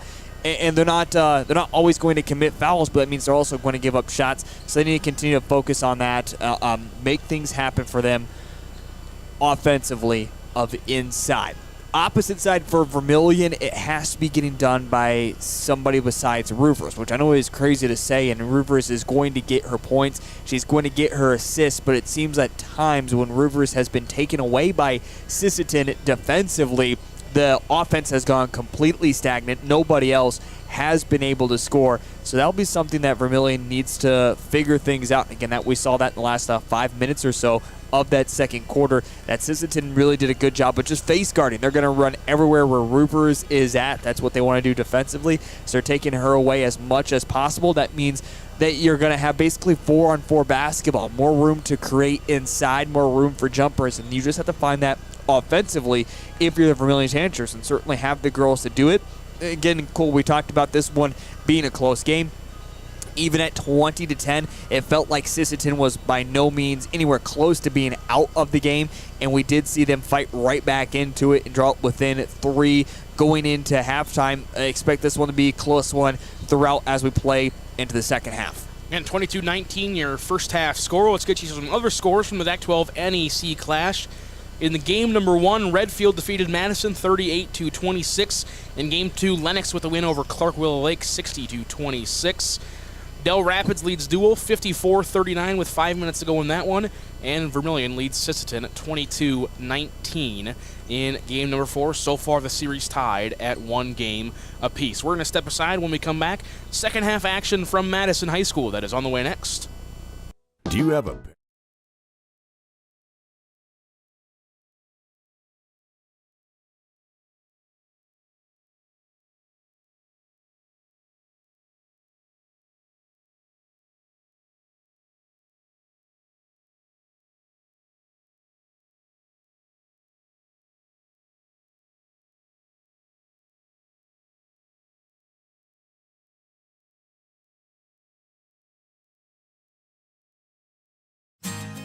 Insurance rates are on the rise, and now more than ever, every penny counts. With me, John Brooks at DFS Insurance, we can look over your coverages and find the right insurance carrier to help you keep your costs down. At DFS Insurance, I'm an independent agent, which allows me to offer a variety of different carriers to fit your needs. When you're ready for your free, no obligation quote, give me a call, and we'll get you on the path to the best and most affordable insurance you need with Dakota Financial Services. Welcome back to the Vermillion Booster Club Press Box, proud supporters of all Tanager athletics and the student athlete. Welcome back. Madison High School hosts the Pac-12 NEC clash. It is game number 4. Both teams got out of the halftime conversation a little early, so we will start the second half a little early as well. Vermillion started with the basketball. Brooke Jensen shot a 3, could not get it to fall. Other ways, Sisseton Redmen, offensive rebound putback is good. Sailor Longauger, 4 points now for her in the ball game. It is 22-21. Now the second possession of the half for the Vermillion Tanagers. Again, in their road black uniforms, letters and numbers in red with white trim all around. The Sisseton Redmen in their home whites, letters and numbers in red with black trim all around. Roovers was tied up on the left wing, and now we're going to get a foul called as they got the arm. Second personal on Tara Nelson, the first team foul on the Redmen here in the first half. Again, had a little bit of foul trouble. Ruby Rice, 3 personal fouls, had to check out there a little bit, but she is now back out there here in the second half. Roovers pass to Madigan Wallen. She's double-teamed, now stuck in the lane. Back out Casey Hansen. Hansen, again, Tanagers with a fresh shot clock out of the foul. Roovers now a right wing. Roovers, step back, top of the key 3, off back iron and no good. Fight for the rebound. It is loose. It is controlled by Elliott Hortness, her 4th. Ruby Rice brings it across for the Redmen, and the ball is loose and stolen away. Casey Hansen's second steal of the contest for her. So back and forth we continue to go, as we saw in the first half. Pump fake, now she'll take the three. Casey Hansen off the mark. 9th rebound for Krista Longlonger, coast to coast. Now she'll dish it back to somebody who wasn't expecting it, Elliot Hortness. Drives in, back to Longlonger. Shot up, no good. Rebound, fought for, she got it back. Now a double-double for her. And the ball is out of bounds. They're going to say last touch by Krista Longlonger, and I lied, not a double-double. She only has 9 points, but has 10 rebounds in the contest. A lot of confusion. Both offenses playing very, very sloppy as we get into this third quarter, and they got to get something figured out between these two teams. Roovers drives in, floater off the mark and no good. Sailor Longauger with the rebound. I just made Heath Nimke laugh about something, not exactly sure what. We're 2 minutes into the second half, 2-0 the half lead for the Sisseton Redmen. Again, at one point this was 10-10, then it was 20-10 Tanagers, now it's 22-21. So an 11-2 run for about the last 7 minutes of play. Shot up and missed, jump ball called, possession arrow will point in favor of the Redmen, so they will keep possession underneath their own hoop again in the home whites going right to left. Rice to throw it in, Hortness has it. She'll pump fake, now she'll drive left, lay in, no, but a whistle and a foul. 2 free throws on the way for Elliot Hortness. Just continue dominance by Redmen. I talked about that at halftime of just don't get away from their mantra. Continue to feed things inside. And Vermillion has committed fouls in that first half and already doing so in this second half. And if you're Sisseton, you can really catch up, even take the lead from the free throw line. First free throw is good for Hortness. Has not scored since the first quarter up until that point. Had 8 in the first. Now has 9 for the ball game, and we are knotted up at 22. With this free throw, if it goes in, would be the first lead for Sisseton. I tried doing the math, but I could not quite think of it on the top of my head. Second one's up and good. First player in double figures across the board, Elliot Hortness. The 6-foot junior guard has 10, and the Redmen have the 23-22 lead. 5:20 to go in the third. Certainly have all the momentum going with them as well. Roovers to Jensen, left wing 3, going to miss by quite a ways, miss everything. And now a rebounding foul going to be called. Maya Halverson got called for the rebounding foul, second personal, second team foul. Full court pressure now applied by Vermillion. 3-on-1 break now is Sisseton able to get it back easily. Lay in off the pass from Sailor Longauger. Krista Longauger, now double-double for her. I'm not quite for sure what kind of full court press that was. You can't be outmatched in the offensive side by 2-1. That's never going to be a right combination. You got to make sure somebody was helping back there. And at the end, it was 3-1. I mean, they had 4 in the front court, and only 1 in the back court did the Tanagers. And I understand what they're trying to do. They're trying to trap here in the corner on a pass.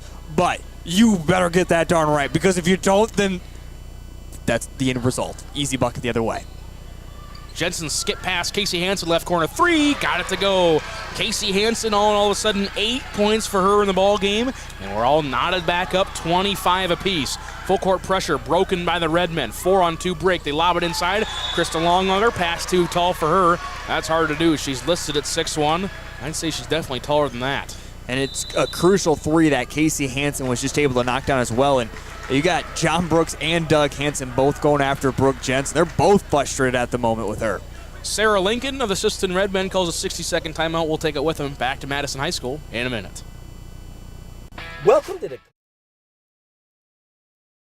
Welcome back to Warehouse, where our staff aren't just friendly, we're certified nerds with a side of tech genius.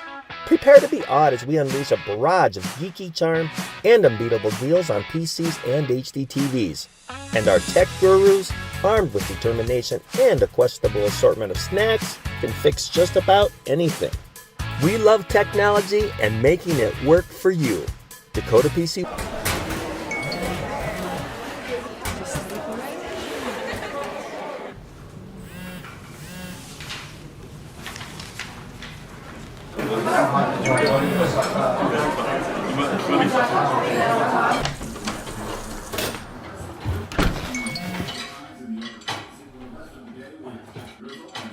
When the world feels big, a small note can mean everything. Find mental health support at sdbehavioralhealth.gov. Welcome back to the Vermillion Booster Club Press Box, proud supporters of all Tanager athletics and the student athlete. Welcome back, Madison High School, host of the DAC-12 NEC Clash. Sarah Lincoln takes her first timeout. We are knotted up at 25 apiece. Each team has 4 timeouts remaining. 4:15 to go in the third quarter. Again, we appreciate you tuning in wherever you may be listening to us from. Vermillion Tanagers Live, part of the Live Ticket TV family, or the Madison Huddle live stream. We appreciate Al for giving us the audio cord, getting us hooked up with all the fans out there that might be listening to us through the Madison Huddle. Turnover by the Tanagers. Now a quick turnover the other way as well. Taylor Roovers, 4th steal for her. Coast-to-coast lay-in. Count the bucket and the foul for Taylor Roovers. And Roovers did glance back on that play there to see if anyone was back supporting. She did have Brooke Jensen running to her left, but she's like, I'm going to take this myself. And all of a sudden, Vermillion finds themselves on a 5-0 run, have all of a sudden taken back the lead. 3rd personal foul on Tara Nelson, the 2nd team foul of the quarter. Free throw is up. Off the mark for Taylor Roovers. She's now 0 for 3 from the free throw line. Here in the ball game, 3 rare misses for her. Kennedy Hansen over to Sailor Longauger. Lob inside to Krista. Lay-in is good. Count the bucket and the foul for Krista Longauger. Knotted up at 27. The foul is going to go on Madigan Wallen. 2nd personal and the 3rd team foul. Yeah, bad foul there to give if you're Wallen. You know you're outsized, and you simply, again, as I say, when you're right there in the front of the offensive player, just go straight up. If you're a player like Longauger, if you can't stop her the way she's able to shoot, you're going to struggle, and you just can't give up the N1 opportunity.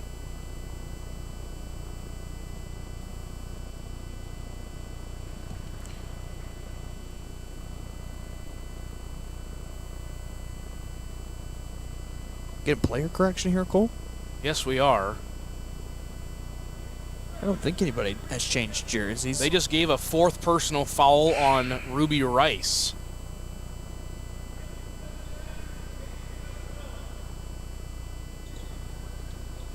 Okay. That's interesting. So now Ruby Rice has 4 personal fouls. 14 points for Krista Longauger. Sisseton is now 8 of 9 from the free throw line. So not exactly sure what just happened there. Ruby Rice charged with her 4th personal foul, but no technical assessed or anything like that. It wasn't illegal substitution by any means, was it? Did she come in? I didn't notice if she came in or not. I don't think there was so. just a substitution made there of course, her coming off there. That's a great question. I have to watch it back to know for sure. Drive in. This is number 10, Fallon Hawkins, into the game for the first time. Rebound no good. Ball is loose. Body's hitting the floor constantly. And a rebounding foul going to be called on Sisseton. And even closer, I mean, usually officials are more about giving warnings. You know, hey, wait. You know, wait a moment. But they also changed it so now Tara Nelson only has 2 personal fouls and not 3. So did they switch it? They must have. Krista Longauger just got her 2nd personal foul. I know that for a fact. And that is now the 3rd team foul listed on the scoreboard. So I'm just going to go based off of what I'm assuming. And you know what they say about assuming, Heath? Typically somebody's wrong. Roovers lobbed to Jensen, 15-footer from the corner, off the iron and no. Taylor Roovers with the offensive rebound. 3 rebounds now for her. Casey Hansen straight away. Got it. Casey Hansen, 11 points for her, 4 assists for Taylor Roovers, 2-point lead for the Tanagers. And the second big 3 that Casey Hansen has been able to hit in this quarter, both times giving the lead back to the Vermillion Tanagers. Fallon Hawkins, the 5'6", 8th grade guard, could not get her shot to fall, and the rebound goes out of bounds, and it appears it will stay. No, it will not stay. It is now going to the Vermillion Tanagers. And the 8th grader has to come into a big moment right now with Rice out with 4 fouls at the moment. Again, trailing by 2, and we still have the complete 4th quarter to go. And Rice, a key player on the squad, been a senior leader on the squad for many years running. Lexi Hansen to Roovers' left side, gets a screen. Now back between her legs. Pass over to Brooke Jensen right side. She'll pump fake and drive baseline. Skip past Casey Hansen. Left wing. Off the iron and no good. Long Auger with her 11th rebound of the ball game. Ball's batted away and out of bounds by Taylor Roovers. So with 105 ticks to go in the third quarter, still just a 2-point lead for the Tanagers. Been a great third quarter between these two teams, battling, trying to, again, one of them capture this third quarter and go in the fourth quarter with a lead. Lob in, Long Auger blocked away from behind by Brooke Jensen. 5th block for her, but the ball is loose, and now we're going to get a jump ball called and possession to the Vermillion Tanagers, as that is the way the possession arrow is facing. Yeah, second time we've seen a jump ball called here in this quarter. After really didn't see any in the first half, mainly because they were all fouls, reaching fouls. That is very true. Roovers will bring it across, less than 90 seconds to play here in the third quarter. Jensen has it top of the key for Vermillion. Again in the road, Blacks going left to right. Thomas to Roovers. Sisseton wants a travel. That was definitely not a travel, but I digress. Hansen, left corner 3. Oh, in and out, no good. Thought that one was going to drop. The rebound by Nelson, but she tossed it around. Alexis Hansen with a steal. Jensen into Thomas. Back out Roovers straight away. Now she'll drive in. Lexi Hansen, right wing 3 for her. Off back iron, and that one's off the mark. And now Fallon Hawkins gets her name in the stat sheet. First rebound for her. Lob up ahead. Sailor Long Auger stops at 8 foot. Now kicks back out. Tara Nelson. She'll try to reset the offense. Kennedy Hansen back to Nelson. Pump fake to 30-footer. Sailor Long Auger, left wing. Off the iron and no good. 11th rebound for, 12th and 13th rebound for Krista Long Auger. And now she is fouled. Long Auger back to the free throw line. She'll shoot some more free throws. Gonna see who it's gonna go on for the Tanagers. First personal foul on Casey Hansen and the 4th team foul. And now a timeout call going to be called by Sarah Lincoln. A 60-second timeout. We'll step aside and take it with them. Back to Madison in a minute. For healthier crops and stronger yields, count on Nutrien Ag Solutions. By partnering with the leader in plant nutrition, you'll have access to innovative products and unmatched service that deliver impact and efficiency to every acre. Healthier crops, happier growers. Lead the field this season and beyond. Find your local crop consultant at nutrienagsolutions.com. Welcome back to the Vermillion Booster Club Press Box, proud supporters of all Tanager athletics and the student athlete. Welcome back to Madison out of the 30-second timeout called by Sarah Lincoln and the Sisseton Redmen. They will have 3 remaining in the ball game, 2 fulls and a 30. Tanagers have 4 remaining for them. Krista Long Auger to shoot 2 free throws. Yeah, Coach Lincoln used the timeout as well, as Krista did get up as she fell down awkwardly on her left knee. She was fine, but again, she needed a few extra moments. 15 points for Krista Long Auger, leading scorer for the Tanagers. Make that 16. She's a perfect 8 for 8 from the free throw line. Redmen are 10 of 11. Excuse me, she's 9 for 9. There we go. Can't quite count my own tally marks. Tied up at 30. Tanagers will have the basketball with the shot clock off to end the third quarter. Roovers guarded by Hawkins, the 8th grader. Roovers now back to the middle. She's going to be double teamed now with Nelson. Roovers stutter steps, kicks over to Hansen. She'll drive middle. Hansen to Jensen. Left wing 3. Too strong, no good. Rebound tipped around, going to be controlled by Nelson, and the buzzer will sound. And that is how the third quarter ends. We are knotted up at 30 apiece with 8 minutes to play here in the DAC-12 NEC Clash. Fourth quarter action is on the way next. What's your... Welcome back to the Vermillion Booster Club Press Box, proud supporters of all Tanager athletics and the student athlete. To drive Grandpa's combine. Right, Grandpa? If owning a successful operation is in your big picture, First Bank & Trust has ag experts to help you plan for the future. To diversify. Welcome back to the Vermillion Booster Club Press Box. Proud supporters Find of all out how Tanager First Bank & athletics Trust and the makes student managing athlete. your farm easier at Bank. Life can get pretty busy out there. Daily commutes, carpooling, and then there's that weekend getaway. Cenex is here to keep your vehicle fueled up for those long drives, your pantry stocked for those snack cravings, and the propane grill ready whenever you are. Things can move fast, but with your local Cenex, you can rest assured that everything on your list will get a check mark, all in a day's work, powered locally at Cenex.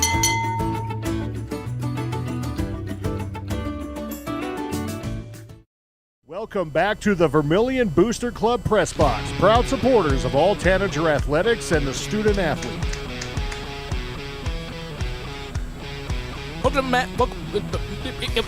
Welcome back to Madison High School, host of the DAC-12 NEC class. We've got an update from the third game over the auxiliary gym. Del Rapids with the win over Dual, 60-45. So the DAC-12 leads the NEC 2-1. Redmen started with the basketball, but it was stolen away by Casey Hansen, her third steal of the ball game. She goes coast to coast and is fouled. Casey Hansen will shoot 2 free throws.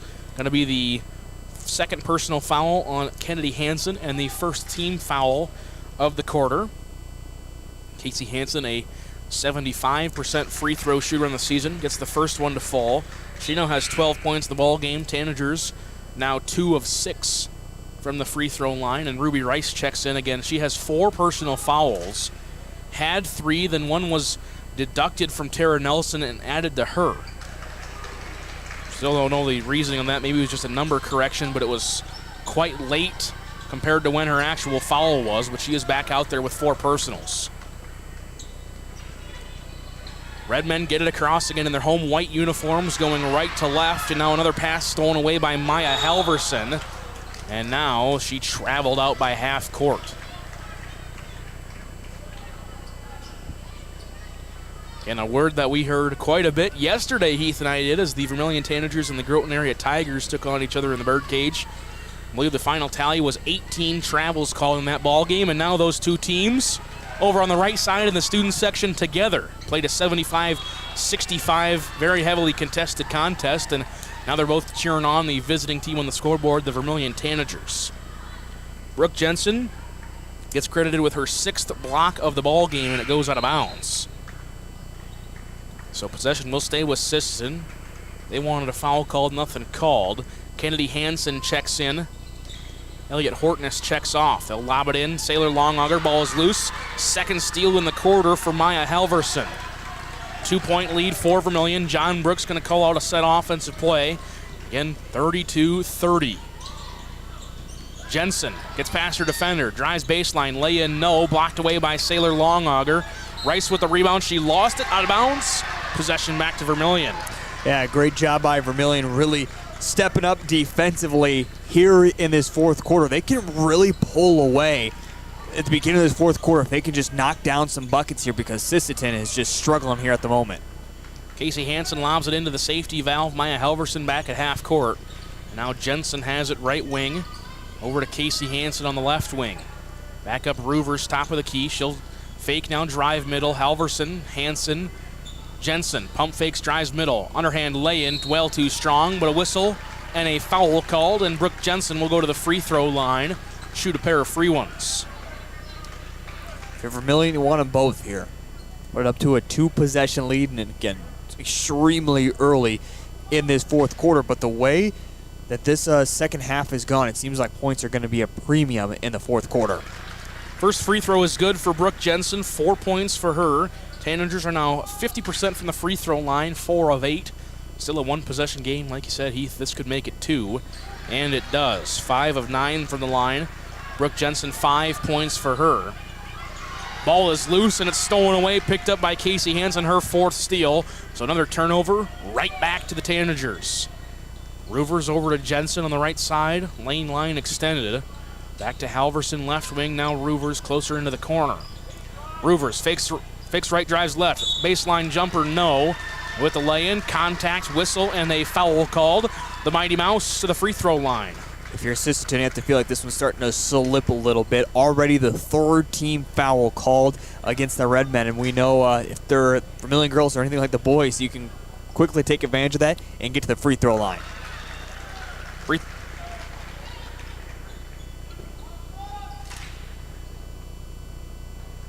We getting hacked? Well, I'm not exactly sure what is going on here. Roovers makes both free throws. It is 36-30. Is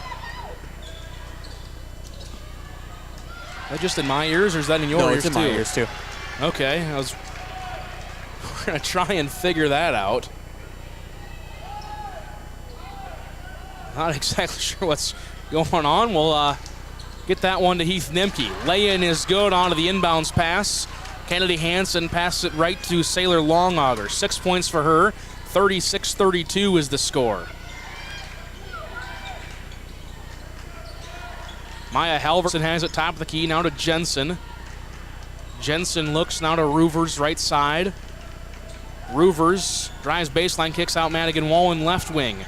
Wallen to Halverson. Jensen right wing three ball on the way. Off the mark, no good. Rebound is loose. Jump ball going to be called as Wallen and Longauger went for it.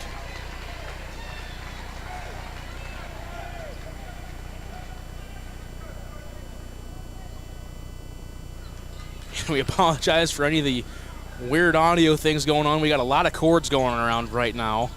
Check the input, the output from your board to the input to our amp there, Mr. Heath Nimke. Try to check that one, make sure that one's good. Roovers, Halverson. Back to Roovers, now lob over to Jensen, right wing. 20 on the shot clock, 5:30 to go. Halverson inside, left-handed lay-in, got it to go. First 2 points of the ball game for Maya Halverson. 6-point lead for the Tanagers, 38-32. And now another turnover, stolen away by Taylor Roovers, her fifth. Now a pass inside, going to be stolen away by Tara Nelson, her first steal. Quickly up ahead, Krista Longauger. Got away with a carry, spins inside, lay-in is good. 18 points for Krista Longauger.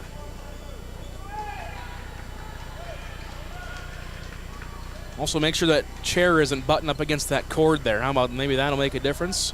No, of course it didn't. Why not? Why would anything make any sense? Another quick turnover. I just got word that they're not hearing any weird noises on the stream, Heath Nimke, so it must just be our ears. That works, because I can deal with the buzzing as long as you're not here on the stream. And again, that's full timeout called by one of the teams. We're going to step aside and take it with them back to Madison in 60 seconds.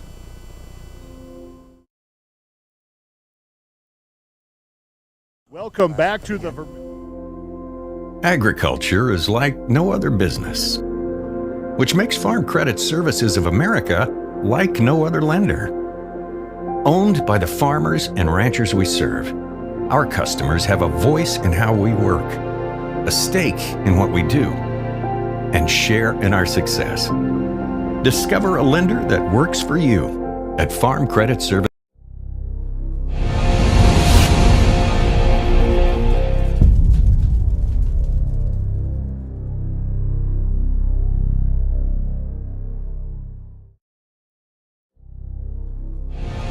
This is what matters. Welcome back to the Vermillion Booster Club Press Box, proud supporters of all Tanager athletics and the student athlete.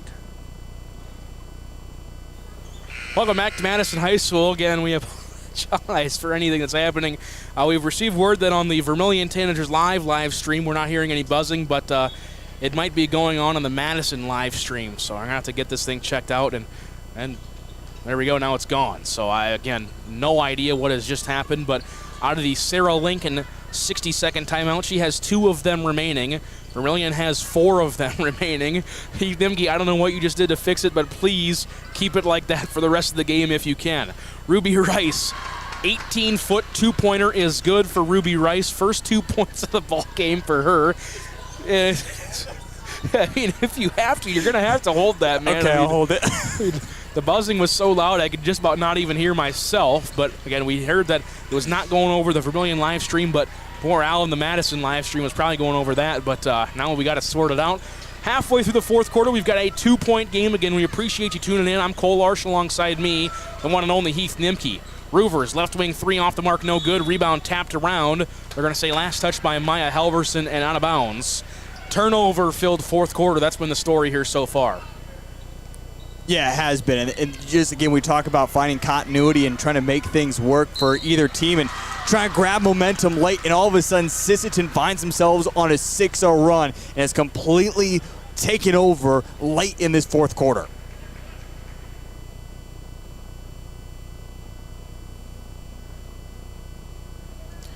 Broken press.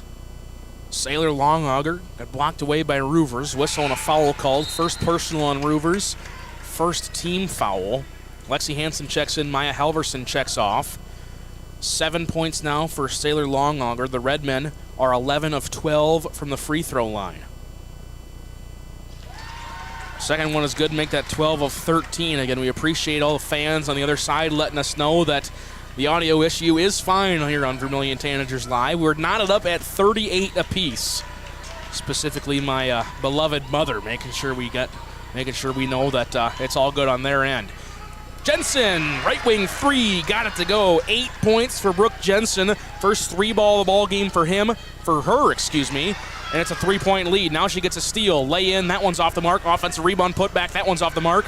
Casey Hansen with the offensive rebound. It's tied up now. Roovers has it, top of the key. Roovers will back things out, and now John Brooks will call a timeout. It'll be a full timeout. We're going to step aside and take it with him. Back to Madison in 60 seconds. Beyond X's and O's. This is the difference mutual respect makes. This is what character looks like. This is what defines us in South Dakota. This is sportsmanship. School sports. It's not the outcome that matters most, but the way the games are played. This message presented by the South Dakota High School Activities Association and the South Dakota Interscholastic Athletic Administrators Association. In times like these, it's good to know there's a place where people know who you are, no matter how long you've been gone. A place where the smells of home cooking are still in the air, where a simple wave warms your heart, and sharing stories is just a way of life. It's good to be home. Agraria Insurance Company, protecting what's important in life. Contact your local Agraria Insurance Company agent. Welcome back to the Vermillion Booster Club Press Box, proud supporters of all Tanager athletics and the student athlete. Welcome back. Madison High School hosts the XII NEC clash out of the timeout called by head coach John Brooks of the Vermillion Tanagers. The Tanagers with a 41-38 lead. Again, anybody tuning in on the Madison side of the live stream, we apologize for any of the audio issues this might be causing. It's still there for me. So whatever you did not fix it on my end of things. But we are being told that on the Vermillion side of the live stream, no audio issues. And Lexi Hansen tries getting it to Taylor Roovers, and it's poked away out of bounds. Last touched by the Redmen. Tara Nelson checks in. Kennedy Hansen checks off. 3:05 to play in the fourth quarter. 18 on the shot clock for the Vermillion Tanagers. Roovers gets it across. 15-foot jumper, no good. She wanted a foul, nothing going to happen. 7th rebound for Sailor Longauger. And now a foul in the backcourt called on Brooke Jensen.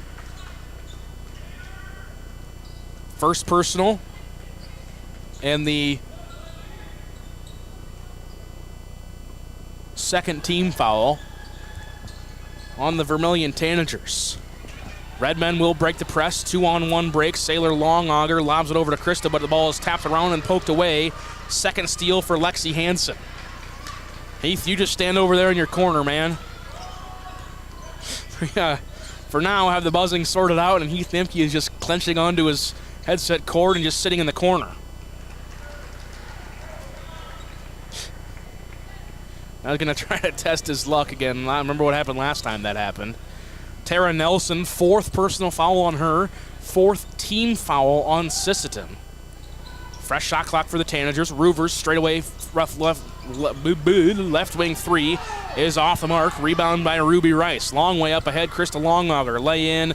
No good for her. Offensive rebound put back. That one's off the mark. Offensive rebound put back. No. Whistle and a foul called. Krista Longauger going to go back to the charity stripe. Something we saw Vermillion do such a good job, too, of knocking off Sioux Falls Christian on Thursday was rebounding, and that was John Brooks, one of his main messages he talked about in his pregame show. And we knew they were coming into this game, they would be undersized, but here in this fourth quarter, Sisseton is really just dominating the O boards and getting those second and third opportunities to really make things happen for this group. 20 points for Krista Longauger.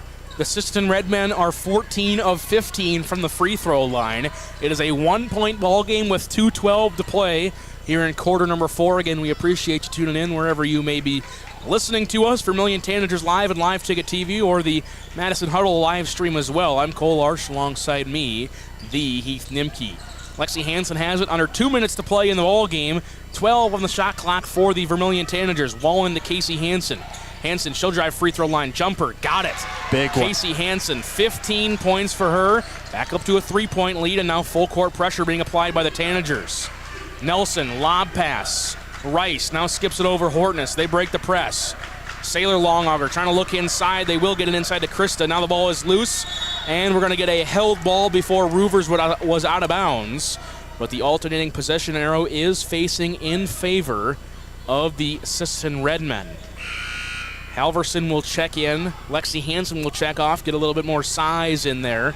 Try to guard one of the Longauger sisters. Yeah, going to run a set play is what they want to do out of this inbound. Hortness looks over to Sailor Longauger, left wing. Again, 90 seconds to play.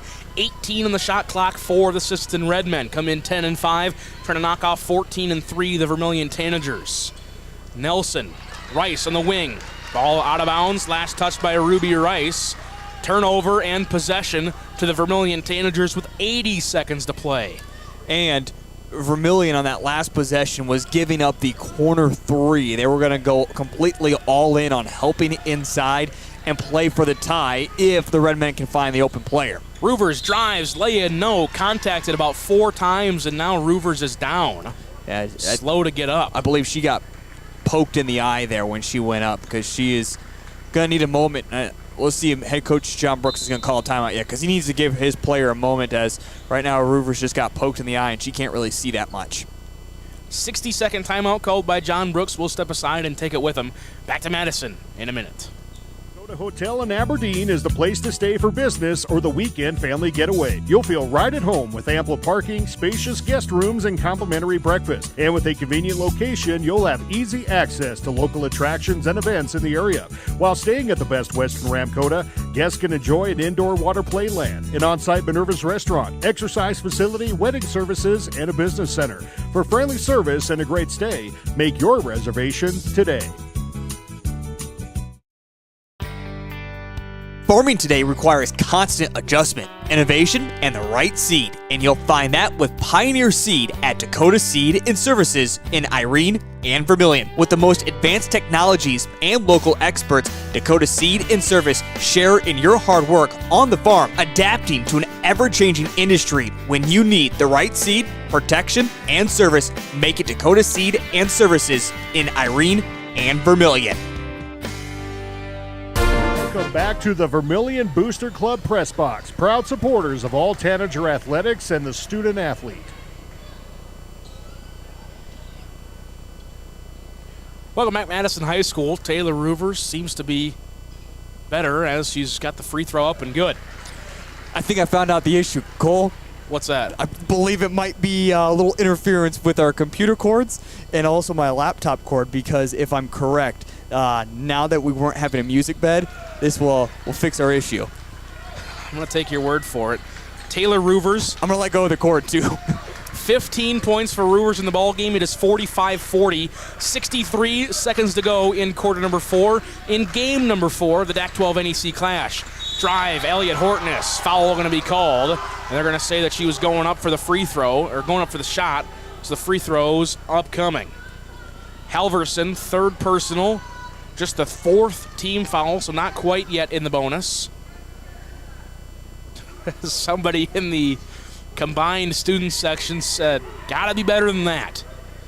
Again, a combined Vermillion and Groton area boys basketball student section. Just played last night in a 75-65 contest. What in the... First free throw was good by Elliot Hortness. They're now 15 of 16 from the free throw line. 16 of 17 make that. 12 points for Elliot Hortness. 3-point ball game, 45-42. Roovers able to evade the double team and get it across half court. Has it back at the Madison Bulldog logo. 46, 45, 44 to go in quarter number 4. Roovers. Now to Casey Hansen, back to Roovers. Roovers going to be fouled at half court. Going to be the 5th personal foul on Tara Nelson. She will foul out of the ball game. 4 rebounds, an assist, and a steal for her. And now they will trot out Sailor Longauger. Will check in. And just in case, Cole, that's also a big foul, not only because it sends Roovers to the free throw line, but just in case, you could still be potentially facing overtime here, and now you're out with one of your key pieces. Roovers, first free throw off the mark. Tanagers now 9 of 14 from the line.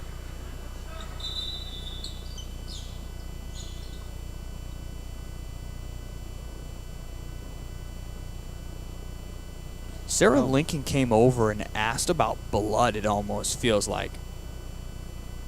Asked the referee to check Taylor Roovers for blood.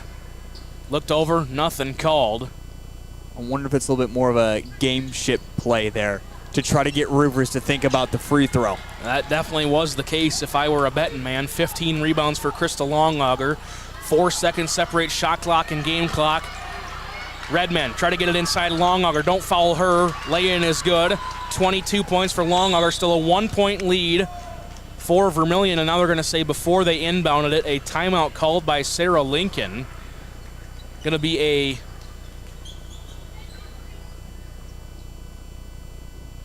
.30-second timeout. Sarah Lincoln still...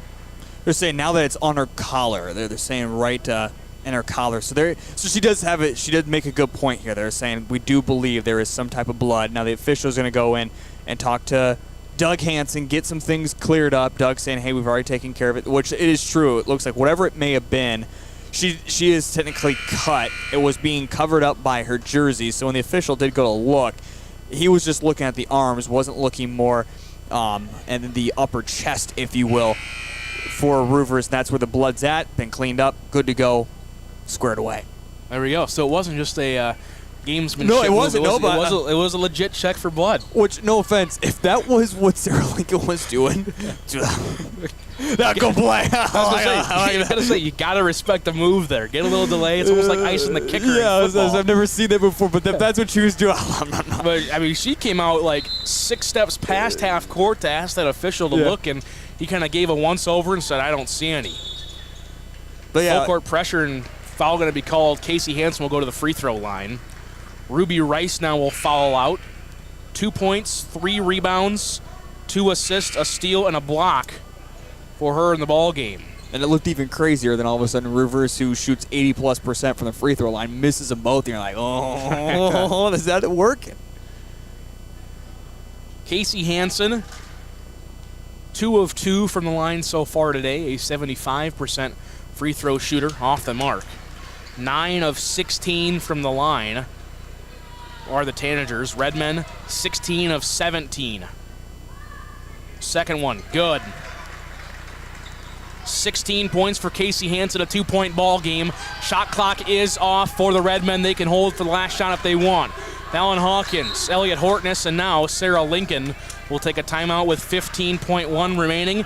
She has 1 timeout remaining. It'll be a 60-second timeout. Big moments here, Cole, as I talked about. Need to hit some free throws if you're Vermillion, and we go back to earlier. We just saw some from Sisseton foul out of the game, and we said, could that be with Tara Nelson, fouling out of the game? Could that be huge? Could we still be facing overtime?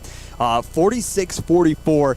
if you're Sisseton with 15 seconds left, I have to imagine your game plan has to be not necessarily play for overtime, but go inside. That's where they have found the complete success today. Don't try to reinvent the wheel. Don't go outside. And I can see Coach Hansen and Coach Brooks right now. They're not even in a huddle with their players here at the moment. It seems like these coaches are all talking together, trying to figure out what Sarah Lincoln's going to do, and then tell his players from there, as he's just kind of saying a little bit. But again, Cole, I have to imagine if you're Sarah Lincoln, it's a play inside. I say it seems like that's where they've been trying to go for a majority of the second half. It's been working clearly. Krista Longauger with 22 points. Elliot Hortness with 22 points, all from inside. Saylor Longauger with 8 points, all inside. So going to be a crucial 15 seconds. We'll see if head coach John Brooks used a timeout to see how they lined up, and that's exactly what it was. Because when they broke that huddle, he went immediately to the official and said, wait, don't let him get, let me see what's going to be, and then I want to call the timeout here, and that's exactly what it does. So all of a sudden, who wasn't even, so that was his game plan. Again, he wasn't even talking to his group because he was saying, hey, I'm going to call a timeout right away. We're going to see how they line up, and he immediately called for the 30-second timeout, goes straight to his board, and is now drawing up a play. So your Sarah Lincoln, was that part of your gamesmanship there of let's put something together, but that's never what we were going to run? Were you thinking about that as a coaching staff? You can see right now Ethan Cranold there on that left side drawing up something on his whiteboard. Now you got me. I know, I said it too. John Brooks also now drawing things up. They're going to stay in a similar formation. They were in a perfect box on the lane, block, elbow, and now they're going to look around maybe. I think it's going to be a quick inbounds with a double screen to the corner on the left, and then a roll from that one. We'll see what happens here. A couple screens to get it in. Longauger inside. Krista Longauger laying is good. John Brooks does have a timeout, and he will take it. By the way, spot on there by Cole Larsch to draw up the exact play. Double screen rollouts there. Yep. Double screen, get it into the corner with a little pick and roll action to get it inside. That's exactly what they were trying to do. I'm telling you what, by the end of this all, I think you and I could be coaches. I have been one. And I know a perfect basketball program that we can take over. I got a perfect one in mind, Cole. There's one that's it's going to be in need of some coaches next year again. And you know exactly who I'm talking about. I reject your offer. If you're John Brooks, what are you drawing up here now? You have 10.3 seconds remaining, so you have plenty of time. You have to imagine same concept as Sisseton, try to get inside. Well, a lot of times you're going to see teams focus on what's going to happen in the front court and their design play. One thing you also have to focus on is you got to get the ball in. With 10 seconds, a steal and a bucket for Sisseton, I mean, they can just about take off the entire clock. So you got to make sure you get the ball in and you get it solid. Get it in the hands of, I'm going to guess, Taylor Roovers, who's going to bring it across. Then from there, you're going to drop a play with about 6 or 5 seconds. Once you finally get across half court, that's when you're going to start working into what you're going to run in the half court. As you can see now, John Brooks a little bit drawn on the, like he said, the full board on the backside of his board, making sure they can get it inbounds as well as get it across. And Sisseton not going to go in any full court pressure. They're just going to stay back, and now the coaches are going to wave them up. 10.3 to go. We're tied at 46. Tied at 46. Neither team have any timeouts remain, so here we go. The next 10 seconds are live basketball. Roovers has the ball with 8. Roovers with 7, now with 6. Roovers makes her move, drives left, drives middle, lay in, no. Contact, whistle, foul going to be called. Taylor Roovers will go to the free throw line. And just so we're clear, if you're Sisseton, never leave it up for question. As someone goes in the lane, the defensive player always hands up, never hands down. Hands were down, and from there, it's an easy call by the official every single time. You're exactly right. First one is up and good for Taylor Roovers. 16 points for her in the ball game. 47-46 against Sisseton. Does not have a timeout. 3.1 to go. Roovers, second one. Off the mark, no good. Longauger with the rebound with 1. Saylor will not take a shot. The buzzer will sound. The Vermillion Tanagers hold on to get the victory over the Sisseton Redmen, 47-46 in Game 4 of the DAC-12 NEC Clash. What a great performance by these two teams. I said it multiple times in the broadcast, Cole. I said this may not be the premier game, but it might be the second best game. It just happens where these two teams have taken losses to some bigger teams within their conferences that they have tumbled down into this 4th spot. But that's just how good these two teams are. Is you talk about them meeting last year in the state tournament, and it lived up to the same billing of exactly that once again for today. Great performance as they announced the player of the game. Casey Hansen of the Vermillion Tanagers, player of the game, 16 points, a rebound, an assist, and 4 steals for her. Vermillion gets the win, 47-46. We're going to step aside when we come back. Post-game stats and analysis, as well as a recap from all the other games that have happened here at the DAC-12 NEC Clash. Hit us all the way next here on Vermillion Tanagers Live and Live Ticket TV. For the Madison Huddle live stream, we bid you farewell for now. There's no better organization that gives back to the student athletes than the Booster Club. The Vermillion Booster Club is committed to helping all student athletes grow. Join the Tanager faithful today by becoming a member at GoTanagers.com. While you're there, check out Team Apparel for your favorite sports team. Like them on Facebook to stay up to date on all the latest information and sports games. Join the Vermillion Boosters today and go Tanagers! When life gets hard and our thoughts get too much to bear, finding the resiliency within us can help us find healing. The 988 Suicide and Crisis Lifeline provides 24/7 free support for anyone in suicidal distress or emotional crisis. All texts and calls are anonymous and connect you to local resources that uphold cultural values and pave the way to healing. Find the strength within you. Find the strength within our culture. Reach out if you need help today. When it comes to advertising, reaching the right market while giving back to the school is just plain right. If you're looking for an effective method that reaches a large fan base at once, then here's your ticket with Live Ticket TV. With over 90 schools in the state of South Dakota, we can help you advertise locally with just your home team or reach the region. Plus, a portion of all sales go directly back to the school. Get a hold of Heath Nimke today, and let's get started in building your brand with Live Ticket TV. Out here, you learn that to keep growing, you have to keep changing. CHS and the farmers and ranchers we serve know all about change, because together we've changed agriculture. That's why we're the largest farmer-owned cooperative in the country. So farmers own the system they count on, with advantages at every step. From innovative tools that help crops grow, to grain processing expertise, to energy solutions, we create connections to empower agriculture. Learn more at chsinc.com. Nice. Maytag appreciates a compliment, but this Maytag washer isn't just eye candy. Wow. Inside, it's got the capacity and power to handle even the mightiest loads. I love this. Yeah, she's a beaut. It's a he. How do you know? Don't worry about it. Find Maytag products and the industry's best appliances at your local dealer, Merce Appliance, downtown Vermillion. Birds like tanagers are great at flying out of the way to miss your car. Deer and other drivers are not. If you're in any kind of accident, bring your vehicle to Blaine's Body Shop in Vermillion. We repair your vehicle to pre-accident condition and handle the entire process from start to finish, including an accurate estimate and dealing with the insurance adjuster. So good luck to the tanagers, and if you're in an accident, bring your vehicle to Blaine's Body Shop. Blaine's Body Shop. Automotive collision repair. Welcome back to the Vermillion Booster Club Press Box, proud supporters of all Tanager athletics and the student athlete. Welcome back to the Birdcage, DAC-12 NEC Clash post-game show here in game number 4. Madison High School, not the Birdcage. Sorry, Thursday we had a game in the Birdcage, Friday we had a game in the Birdcage, and Saturday we're up here in Madison High School for the DAC-12 NEC Clash post-game show. Tanagers get the win, 47-46. Give you some final stats. First for the Sisseton Redmen, Krista Longauger, 24 points, 16 rebounds, and a block for her in the ball game. Elliot Hortness, 12 points, 4 rebounds, and an assist. Sailor Longauger, 8 points, 8 rebounds, 3 assists. Ruby Rice with 2 points, 3 rebounds, 2 assists, a steal, and a block. Kennedy Hansen with a rebound, assist, and a steal.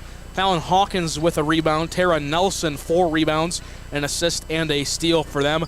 They went 16 of 17 from the free throw line in the ball game. They scored 10 in the first, 9 in the second, 11 in the third, 16 in the fourth quarter for their total of 46 points. For the Vermillion Tanagers, 2 leading scorers, both with 16 points. Casey Hansen, the player of the game, 16 points, a rebound, an assist, and 4 steals. Taylor Roovers, 16 points, 3 rebounds, 4 assists, 5 steals, and a block. Brooke Jensen with 8 points, 4 rebounds, 2 assists, and 6 blocks. Lexi Hansen with 5 points, Maya Halverson with 2 points, and Amara Thomas with 3 steals in the ball game. They went 9 of 19 from the free throw line in the ball game. They score 16 in the first, 6 in the second, 8 in the third, 17 in the fourth quarter for a total of 47 points. Tanagers move to 15-3 on the season. The Sisseton Redmen fall to 10-6. Heath, we expected a close one, but like I was telling you earlier, maybe not a free throw at the end to win it. I think we thought a lot more offense was going to happen as well. I mean, you see 47 as the final tally, but 17 points coming in the fourth quarter from the Vermillion Tanagers. And we got to remember that fourth quarter started off a little slow there as well for both teams. So in the end, for Vermillion coming into this, you talk about the big victory that they got against Sioux Falls Christian. And it's kind of like the Vermillion boys trying to pick up and just grind through the schedule and pick up important wins against some of the top teams in Class A. And that's exactly what we look back to, the Hanson Classic, then the loss at against Elk Point Jefferson. And you think that all of a sudden things could be unraveling for this team and things might fall apart for this group, but they've just finded a way to gut one out. Once again, another weekend victory for them. And we know how difficult it can be playing on Saturdays. But even looking back to last Saturday, a come-from-behind win against Parkston.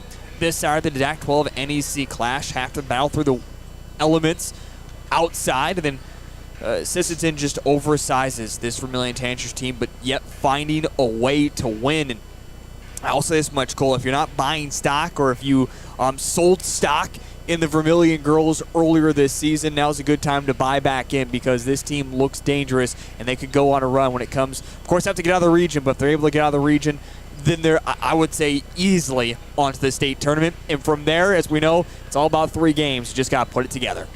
And we talk about the Sisseton Redmen as well.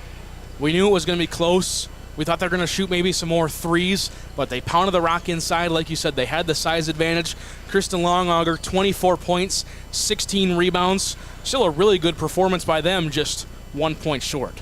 In the end, just not enough. And no one specific moment that you can look back to in this game and say, oh, if we change this, we change that, maybe we have a chance. Like, they stuck to their guns throughout this entire game. That's exactly what they needed to do. And in the end, out-rebounding the Vermillion Tanagers as well, offensively and defensively, just couldn't finally bring it across the way for them. And that's what happens sometimes, though. When you pound the rock so much inside, we see those really special teams able to kick and shoot 3. Vermillion's one of those teams that they will pound it inside, but then kick and shoot the 3 and knock them down.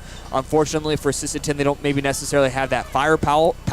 Got into foul trouble there as well. Lost a couple of their key role players, a couple of their key 3-point shooters. But, yeah, good job by Sarah Lincoln and that group, sticking to their guns. Just in the end, wasn't enough. And for John Brooks and the Vermillion squad, the road does not get any easier as you play. You play Tuesday, you play Thursday, you play Saturday. And now you host Dakota Valley, a very good Dakota Valley squad, who their only loss is the Sioux Falls Christian on the year. At least the only good thing about that game is it's at home, but it's in that brutal stretch again of the year where it's just game after game after game after game. Dakota Valley allowed Sioux Falls Christian to get off to a 12-1 start in that game. There's a famous saying, you can't win a game in the first quarter, but you sure can lose it. And Dakota Valley did everything they could to lose that game against Sioux Falls Christian, I think it ended up being a 10-point game or something. A lot of free throws at the end. Dakota Valley was scratching just to try to make something happen at the very, very end. So you wipe away maybe even the first 2 minutes, the last 2 minutes. Dakota Valley's right there the entire time with Sioux Falls Christian. Also, I don't think Dakota Valley comes into the birdcage and shoots 25% from the field. I think they're going to shoot a little bit better from the field. So all of a sudden you start adding up these elements and saying, hey, it worked one time, but sometimes you need luck, but you can't always rely on luck. It's going to be a difficult task against Dakota Valley. And for Vermillion, it feels like it could potentially, the way the rest of this region set up, a lot of big games yet to come, could potentially, though, be playing for home field advantage, or home court advantage, I should say, for the postseason. Because even if you don't get the 1 seed in the first round bye, you still get the second. You're able to win the first game. That second game is being played at home. And from there, let it pack into the bird cage. It can get really loud. So it feels like that will be playing for a potential shot at having home court advantage throughout the postseason.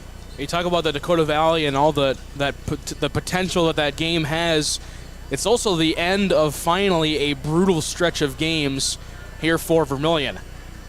They lost to Makpialuta, then lost to Elk Point Jefferson, then picking up wins against Lyman. 5 days later, Del Rapids. 2 days later, Parkston. 3 days later, Beersford. 2 days later, Sioux Falls Christian. Now 2 days later, Sisseton. You play Dakota Valley on Tuesday, and then you get 10 days off. It seems like the light is at the end of the tunnel for this Tanager squad. A big game coming up, but like you said, a lot of things you can capitalize on here at the end of the year. It makes you a little nervous. I mean, you understand why we have such a layover period of 10 days, just because rescheduling, right? At one point, we're going to have to reschedule a game somewhere. We can put it towards the end of the season and make it work. All of a sudden, weather has been perfect so far this year. I mean, today was the worst day of the year. Or go back to the very first game against Mitchell when we drive home and go, maybe we probably shouldn't have been out in this. Otherwise, weather has been absolutely perfect so far this season. So at the same time, Cole, I think that could really play a double-edged sword, because your last game of the season is against Parker, who's not good at basketball, so it's going to be an easy victory from there. Then all of a sudden, you're kind of having 2 weeks of a layover before you're playing very competitive basketball once again. We'll see how much that plays a factor. It just kind of depends on maybe who you draw in the first round of the postseason. That could necessarily, especially if you're the 2, you get Parker again. You're going to be in a good spot, but if you're not, things could certainly go a little bit swayward and be interesting. Again, 47-46, your final score here inside Madison High School. Game number 4 so far in the DAC-12 NEC Clash. The DAC-12 is up 3-1. Redfield got the only NEC win over Madison, 38-36. Lennox with the win over Clark-Willow Lake, 60-26. Del Rapids with the win over Dual, 60-45. And Vermillion with the win over Sisseton, 47-46.